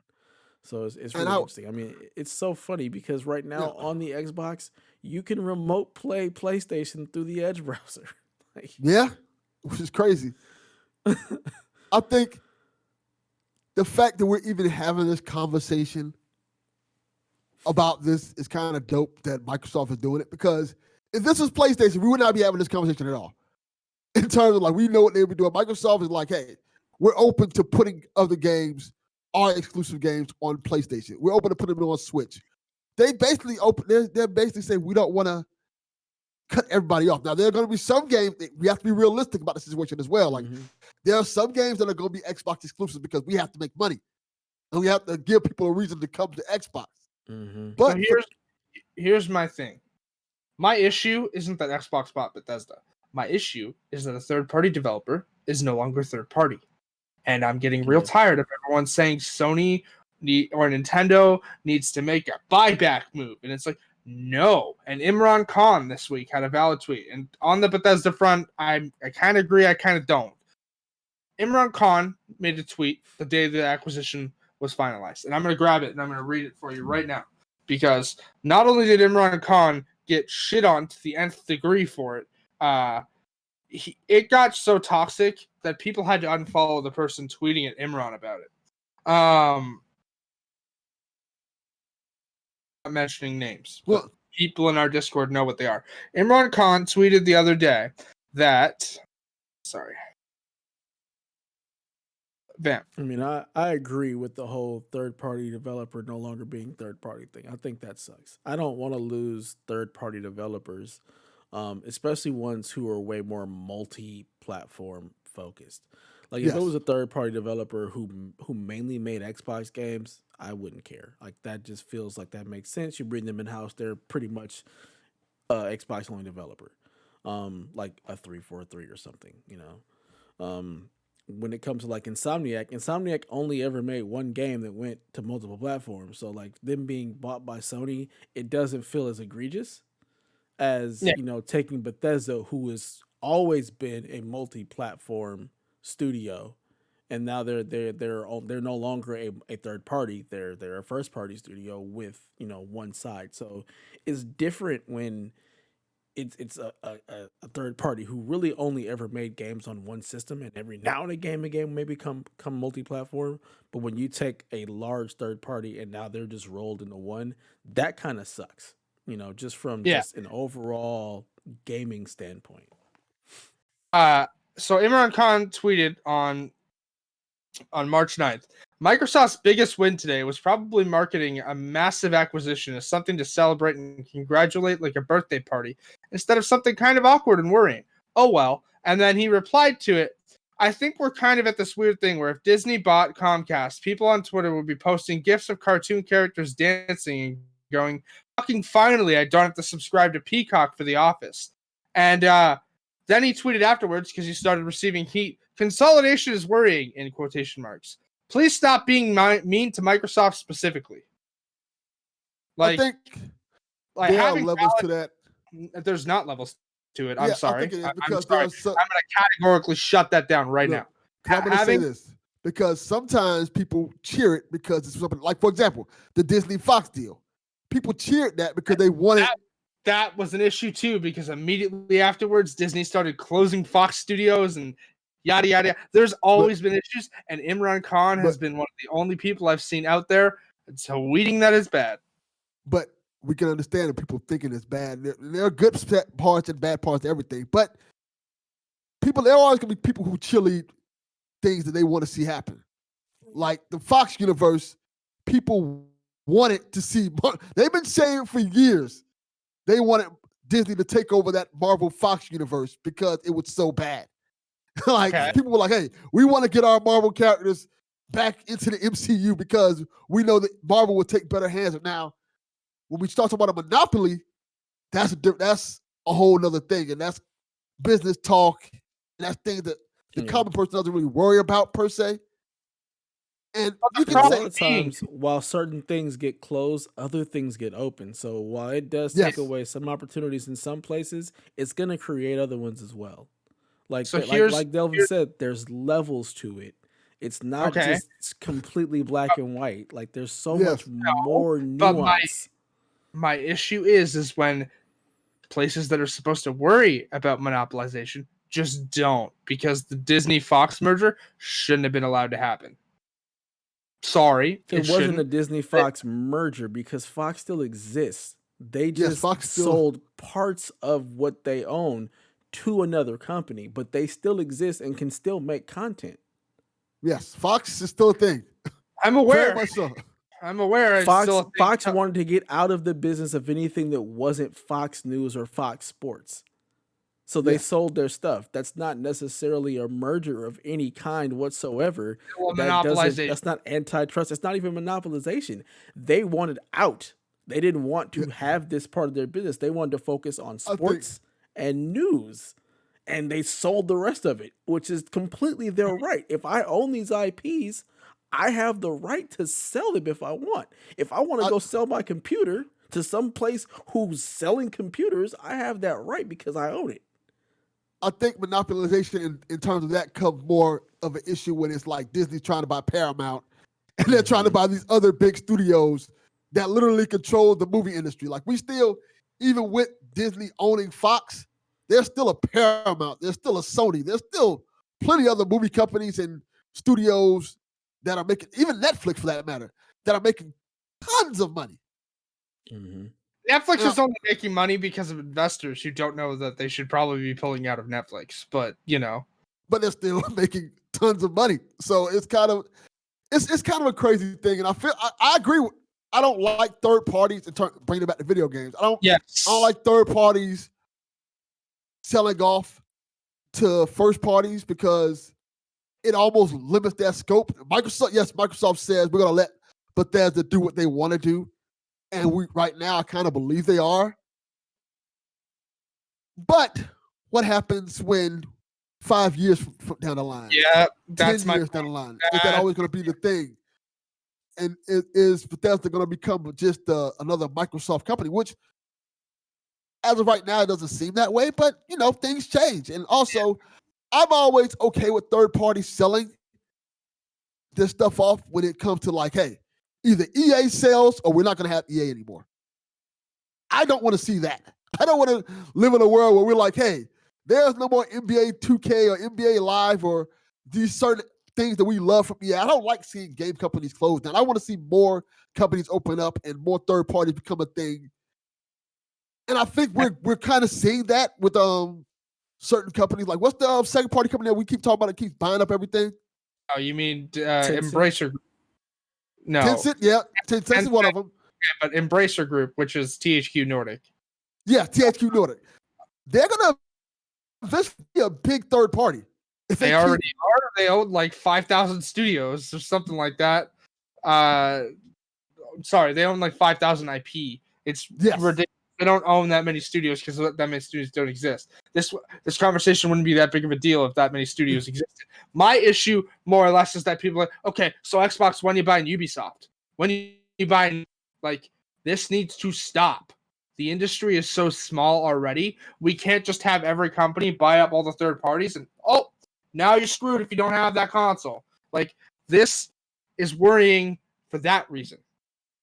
Whether these, It's and I've gonna said this be before, very interesting to see what all happens if Game Pass becomes something that is everywhere, because that is I their mean, ultimate goal. that Well, is.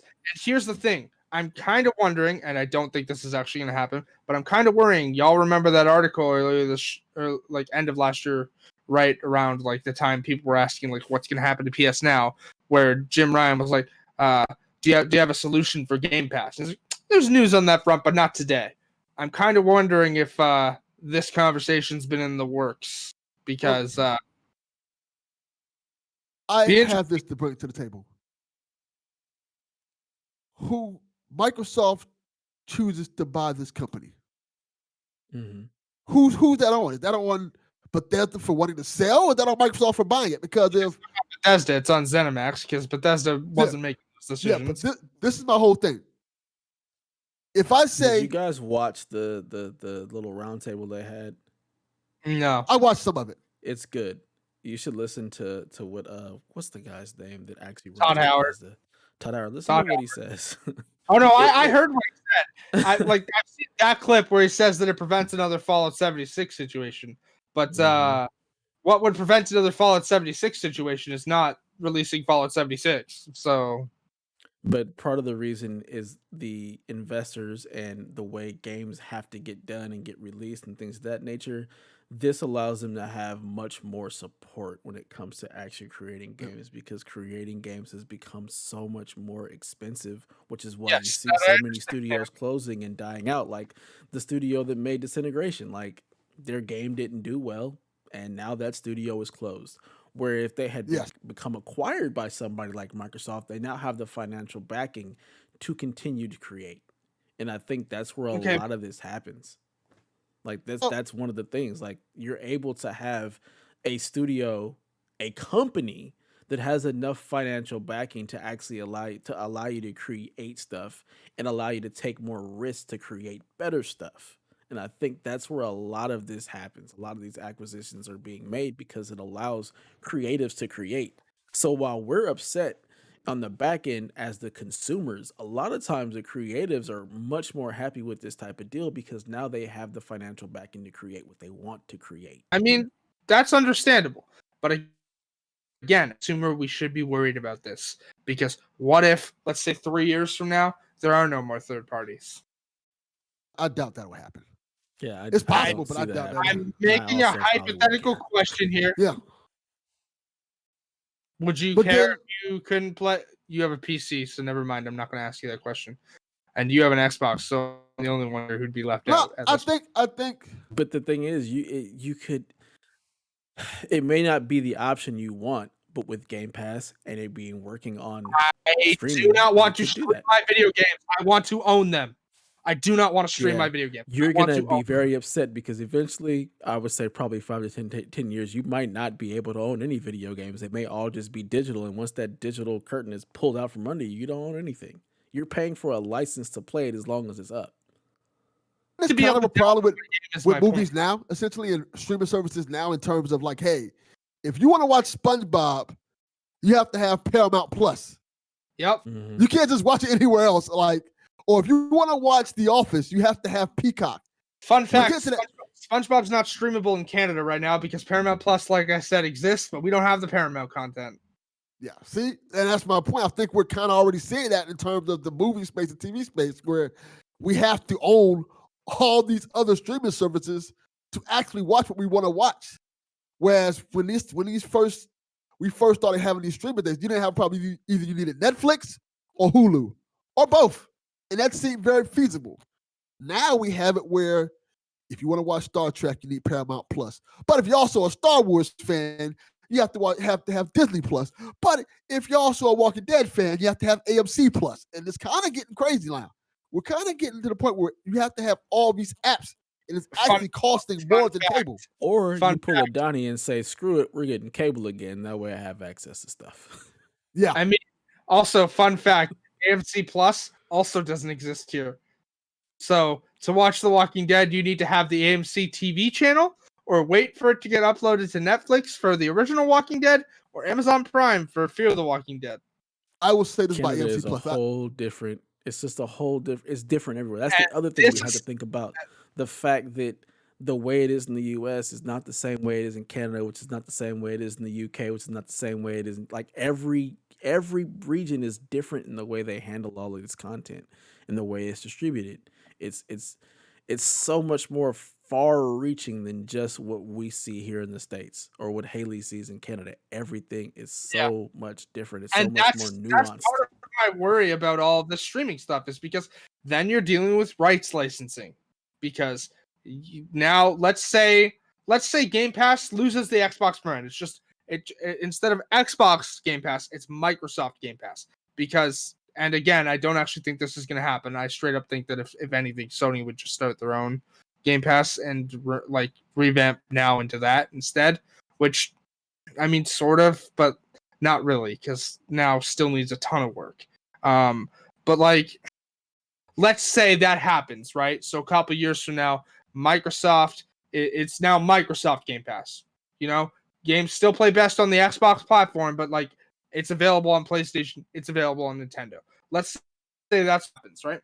But different regions have different content laws. So let's say, and I'm not even going to use a Bethesda game here. I'm going to use a Ubisoft game. Let's say the 2026 Assassin's Creed, and that's a good bet to make because we know that Assassin's Creed pretty much comes out every year except 2019, which was the only year we didn't get an Assassin's Creed. So let's say the 2026 Assassin's Creed available day one on Game Pass, but not in the UK and not in Australia.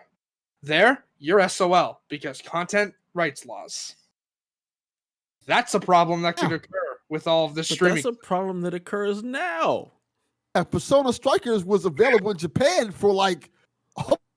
Okay, but hold on. That's a localization thing because the game's developed with only a Japanese audio track and then localized for the Western territories. That's a whole different market. Well, that's not only in Japan. Like, remember when I played Terminator Salvation? I bought the European version of it because it wasn't out in the US yet, and that was completely in English. That's kind of a thing now. Yep, it's a thing that already exists. And quite honestly, it could be to the point where Microsoft Game Pass helps the gaming industry in a way we don't even recognize yet. If everybody adopts, like, you have your Sony games and they have all their exclusive content, but Microsoft Game Pass exists and they're able to partner and put Game Pass on everything. That's a win for gamers, especially if they allow it to work the way it does on Xbox, where you can then download the games. You have a subscription, you can download them and don't have to stream them. Like for anyone Honestly, listening, Game Pass coming to coming to PlayStation is a win for gamers. Game it would Pass be. is not a bad thing. No, No, and that's not. that's As what I need. much shit as I talk about Game Pass, I will tell you it is still the best deal in gaming. Yeah. Especially But if by you far. are the gamer who wants to play a lot of games. Yeah, like my point being here is like before it gets taken out, I have no problem with Game Pass. I mean, I pay for Game Pass now and I can't even use it. So, because my computer can't handle running it, which sucks because I was in the middle of replaying Sunset Overdrive on my PC. But thank you, Soot, for fucking with the BIOS on my computer, so now I can't handle PC games. Literally, also for anyone wondering how that's happened, I don't know, because my computer starts up in a completely different way now, thanks to her. It now checks for media presence instead of literally, we've had this conversation before, Dev, where I could probably help you fix that offline. I'm aware. We'll worry about that later. My point being is like she's done so much to this computer that I'm afraid starting a literal game on this computer might set it on fire. Just so we're aware. Literally, Game Pass is a great deal.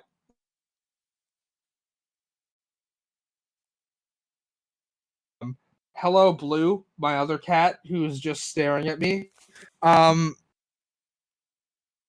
Literally, it's a really good deal, and I would love to see kind of PlayStation. Do I think that's actually going to happen, though? Probably not, because, this is the way that Sony really is, which is unfortunate.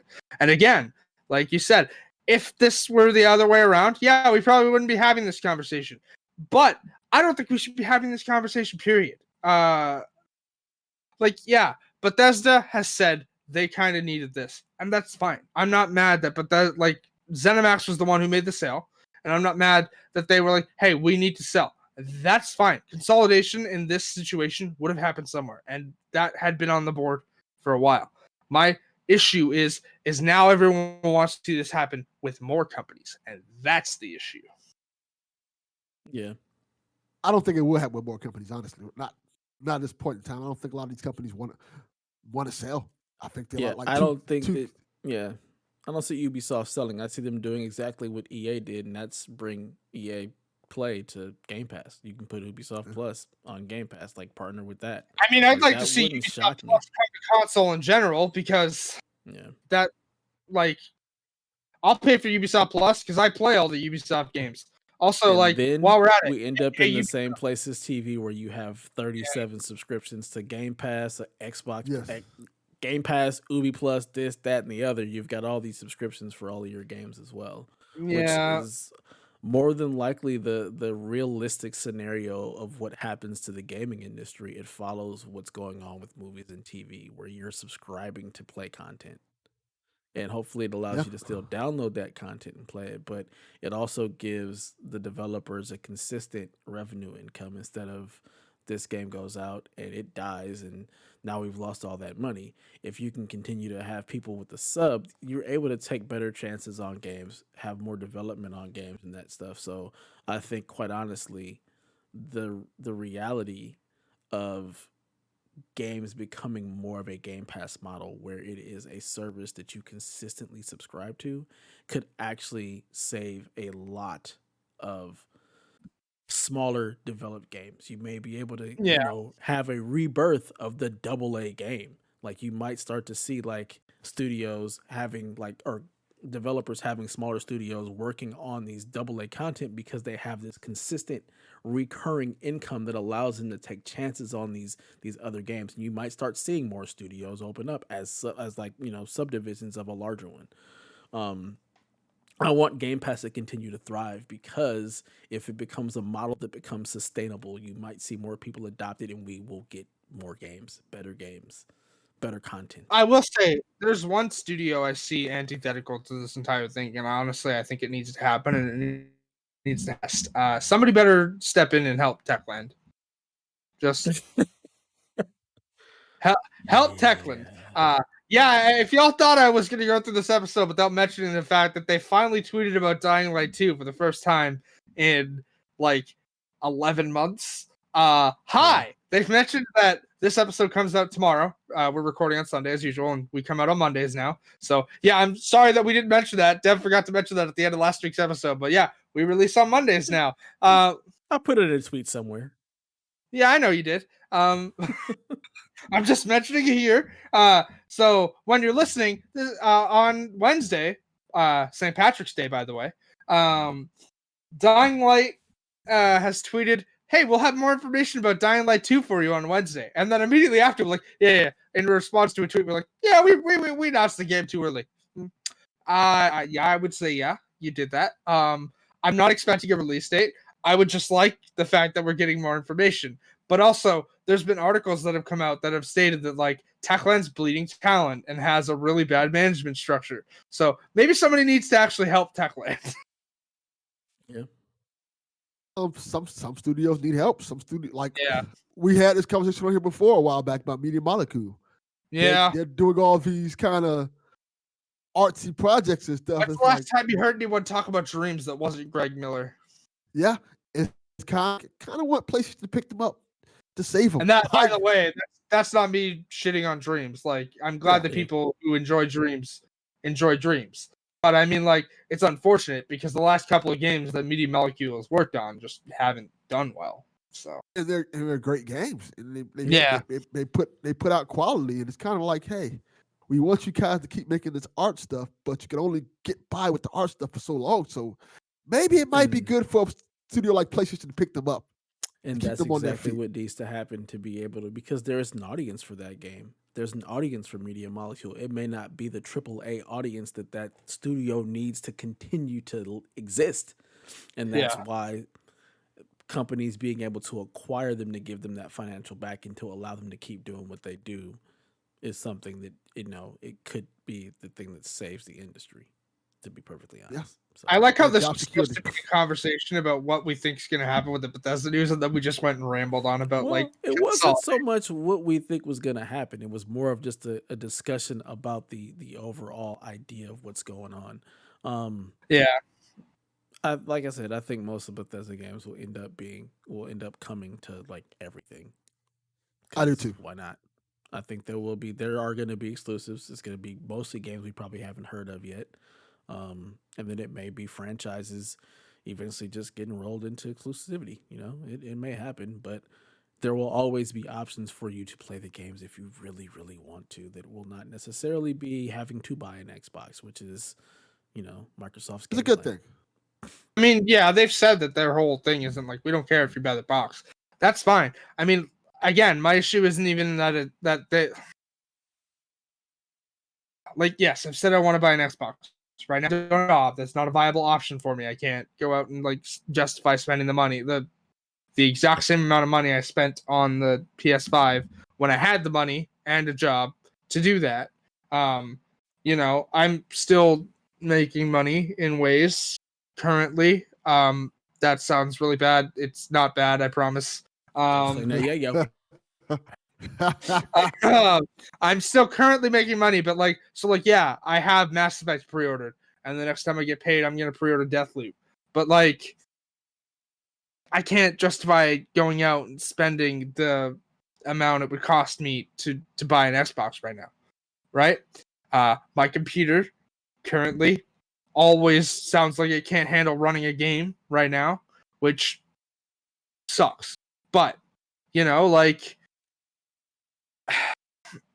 whether these games are exclusive or not, eventually I'll be able to play them. It's just the way they phrase this, like, so vague is weird. And I know that, It's like, ambiguous, yeah.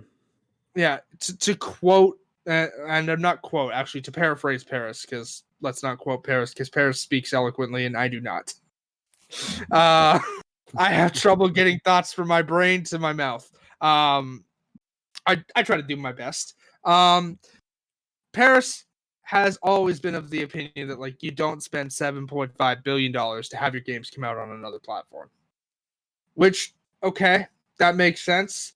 But also, you don't spend 7.5 billion to then have your games come out to an audience that half of which doesn't even subscribe to your Game Pass platform, which is why Microsoft has stated that they purchased Bethesda to bolster Game Pass, which, that's fair, but half of the Xbox audience does not subscribe to Game Pass. So they're still going to be paying the amount of a game there. So now you've got those people to worry about, as well as the fact that you're possibly tossing out 100 million console user base. So, like, who knows? It's a long game. It's a long game for sure. Because It definitely is. they may alienate some people. It may end up working out in the long run that they end up gaining more. And it may be like this may be the thing that puts those people who have an Xbox and don't have Game Pass like over the hump.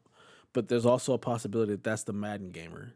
Well, and if they're smart, they get Game Pass too because Madden will be in Game Pass as well. But it could be that that's the Madden Call of Duty guy who really only has the Xbox to play with friends. He's only playing Madden 2K, Call of Duty, and maybe one other game. Where Game Pass doesn't necessarily, FIFA, where Game Pass doesn't necessarily have anything that intrigues him.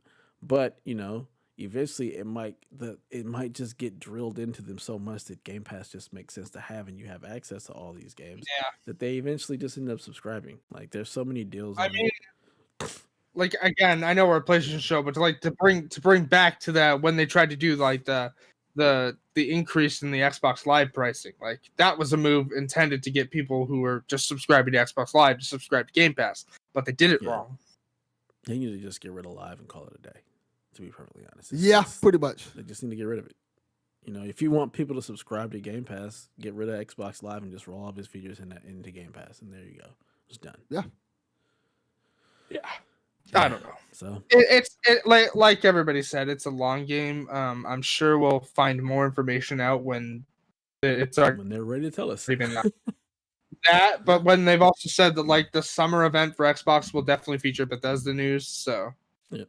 Yep. So hopefully we'll get a little bit more clarity around exclusivity and what that means for them. It could be timed. Also, It could be also forever. hopefully we get Who knows? more gaming news so that like we're not just always focusing on like Bethesda. Just that seems to be a recurring topic on this show is Bethesda because the gaming news has been slow. But thankfully it's looking like the next time we record we'll have lots to talk about because Square Enix has an event on Thursday. New Life is Strange game getting announced. Nice. Potentially Tomb Raider news. I know they've said Tomb Raider's part of the platform, but I don't know if that means new game reveal, new media, whatnot. Yeah, it just said 25th anniversary. There was that leak on the Xbox store of like a collection of like Tomb Raider, Rise of the Tomb Raider, and Shadow of the Tomb Raider. If those are new SKUs, like next gen versions, I might grab that because I would love to play. I would definitely get those. I would love to play through Tomb Raider 2013 again, but that game does not look good right now. If there's the next gen version of it, hell yeah. I don't know. Avengers is supposed to be part of the thing as well, so maybe that'll have some information about new content. Maybe, I don't know. It'll probably just be highlighting what just came out. That'd be my guess. Potentially, yeah, because the presentation is live on the same day as the Avengers Next Gen version comes out, and the Hawkeye DLC. There's a bunch of other stuff for it as well. Apparently, Balan Wonderland. Which, all right. Their announcement should be, we've canceled Balan Wonderland. That's what it should be. Sorry. Our bad. That's valid. Dying Light has information on Wednesday, so I'll talk about that the next time we record. It's looking to be, we'll definitely have some Falcon and the Winter Soldier impressions too, because no spoilers though. Yeah, right. No, I did my best not to spoil WandaVision for people. So, do we even really talk about WandaVision? I feel like we didn't really discuss. Not really, because none of us knew what was going on. I mean, to be fair, the director came out and said, "Hey, we purposely changed the ending because people guessed it," and I'm getting real tired of that kind of storytelling where. It's not bad if the audience guesses where the story's going, because that means you set up the plot well enough that they know what's happening and they're enthused. And then you just pull a jackknife twist and go, nah, this isn't real. And at this point, I'm sorry, spoilers for WandaVision, Ralph Bonner? Really? You're going to make a boner joke with that character? Really? Pretty much. Anybody who's watched WandaVision knows what I'm talking about. Ralph Bonner? Really? Like, I don't see the problem. If the audience sees where your story is going, that means you've told the story properly. That means you've done it well, where someone can guess what the twist is and still enjoy the story. If you then go, oh, they've guessed the twist and jackknifed the story, you've now told misconstrued plot points and the story does no longer make sense. I don't read that far into anything ever. I don't pay attention. How the hell do we go online? From Bethesda to this? I mean, I was talking about like that's what we do. That's what we do. We tangent. We tangent. It's just how we. Did Wanda Maximoff just come in here and just zap us and talk the whole conversation? She did. That's what she does. I mean, no, like I said, like news has been slow. So like Bethesda's been a recurring topic. Hopefully, news starts to pick as we get into like spring and whatnot. I'm assuming Ubisoft is probably going to have a conference at some point soon. Because like this is Square Enix's spring presentation, so I'm assuming they'll have a summer one. Like I don't know. I know we'll probably get one from Sony at some point, a summer one. We've kind of already had their like state of play. I'm not expecting another one for a couple months, if anything, until June. Maybe. There's apparently an Xbox event rumored for the 26th. Who knows? News should be picking up is my point, so we can stop news having flowing in. Yeah, so we can stop having this recurring conversation about Bethesda until we actually get concrete news about Bethesda. Deathloop. Woohoo! Last year, the conversation was about PS5. Like Yeah. every other episode. Like, what is Sony doing? Why Yep. we haven't seen anything about this PS5? Yep. This year's, what is Bethesda doing? Are they gonna give us games? I mean, yeah, but also like I love that last year's conversation was so focused on like what do they do with the PS5, and then we all managed to actually get one for launch. Yeah. Yeah. Thank you, Dev. Well, yeah. Because God knows if I didn't have one, then I would not have one now. Good Lord. Yeah. Such a mess. Yeah. All right. That's going to do it for episode 75 of the PlayStation Experience. We hope you guys enjoyed yourself. Please feel free to holler at us and give us a follow over on the Twitters at PlayStation XP. Stop by our blog at psvg.blog or the Discord at psvg.blog/discord and join us in all of our lovely shenanigans there where Delvin only seems to enter the Xbox room. That's where he lives now. Yes. Last but not least, we'd like to give you an invite. Enough about that. Go ahead. Sorry for interrupting. It's very funny about that because Donnie had posted the Dying Light 2 notes in the general chat. Then Delvin added me and Donnie on Twitter about it, and Donnie went, "Thank you, Delvin," and had circled the time he posted it in the Discord chat. And Delvin just replied, "Where is that?" I don't be going to that shit. Delvin only exists in Xbox thing. He doesn't go into general or anything else. Look, Just so ridiculous. funny. You people should be honored that I come into the PlayStation and Xbox channel as much as I do. Just be proud that my presence is there. Appreciate me, baby. Absolutely wild. I'm here to make fun of you at all costs. And listen to our rants about the Flash consistently losing his speed. Yeah, that's terrible. Yeah. Jesus. So as I was saying, last but not least, and we want to invite you to be a part of our Patreon over at patreon.com/PSVG, where if you enjoy our content here, there's much more to be held for $3 a month. Kevin is going to be helming a lot of that stuff now that PSVG Prime has gone off into that great beyond. So yeah, we're going to be trying to, do a little bit more with our Patreon stuff, bring in some extra stuff there, maybe some reviews, a little bit more DLC content, which we've kind of fallen off, bringing back some of our more ridiculous DLC instead of just the get to knows. And we're going to pick up and actually do the rest of the get to know, our employees, like our employees. We're not employees. Get to know the rest of our staff, like Delvin, because I don't think you've had a DLC yet. Nope. Yeah, I have not. We've still got work to do there, so we will be doing that work. And with that in mind, I'd like to give a thank you to our patrons at the producer level, Mr. Michael Masick, Barry Cathcart, Edwin Callow, Nick Creature, Rude Days 93, Ben Moxham, Rob Emanuel, Nick Far Harbor, Paul Calico, Kyle Hyman, Grouchy Surge, Chris M., Devin Tyus, myself, and Josh Bourbon. Thank you all for joining us in the journey that is PSVG. Let the people know where they can find you and what you're working on, if anything, Haley. You can find me on Twitter at ShepardZarel, where I posted a tweet last night about Falcon and the Winter Soldier, and this morning I got bombarded with WWE and NCAA, which, thank you. Shout out to Hollywood Bones for that, because I have no idea what either of those. I know NCAA is basketball. I don't know what the wrestling event that was tweeted at me was, but thanks for that. NCAA is just college sports. Yeah, I'm aware it's college basketball, but you can also find me on your game platform of choice at Haley Zarel. I'll link my Twitch, but again, I just don't have the energy to stream right now, which is unfortunate because I'd love to reach affiliate this year, but I'm really focused on trying to have a job because no idea how much longer this pandemic support money is gonna, exist for. It's helpful while I don't have a job for sure, so but yeah, don't know how long it's gonna exist for. So twitch.tv/HaleyZarel. If I do decide to stream, if I actually have the energy for it, I will, of course, tweet about it and whatnot and post in the Discord, as I generally do when I'm streaming.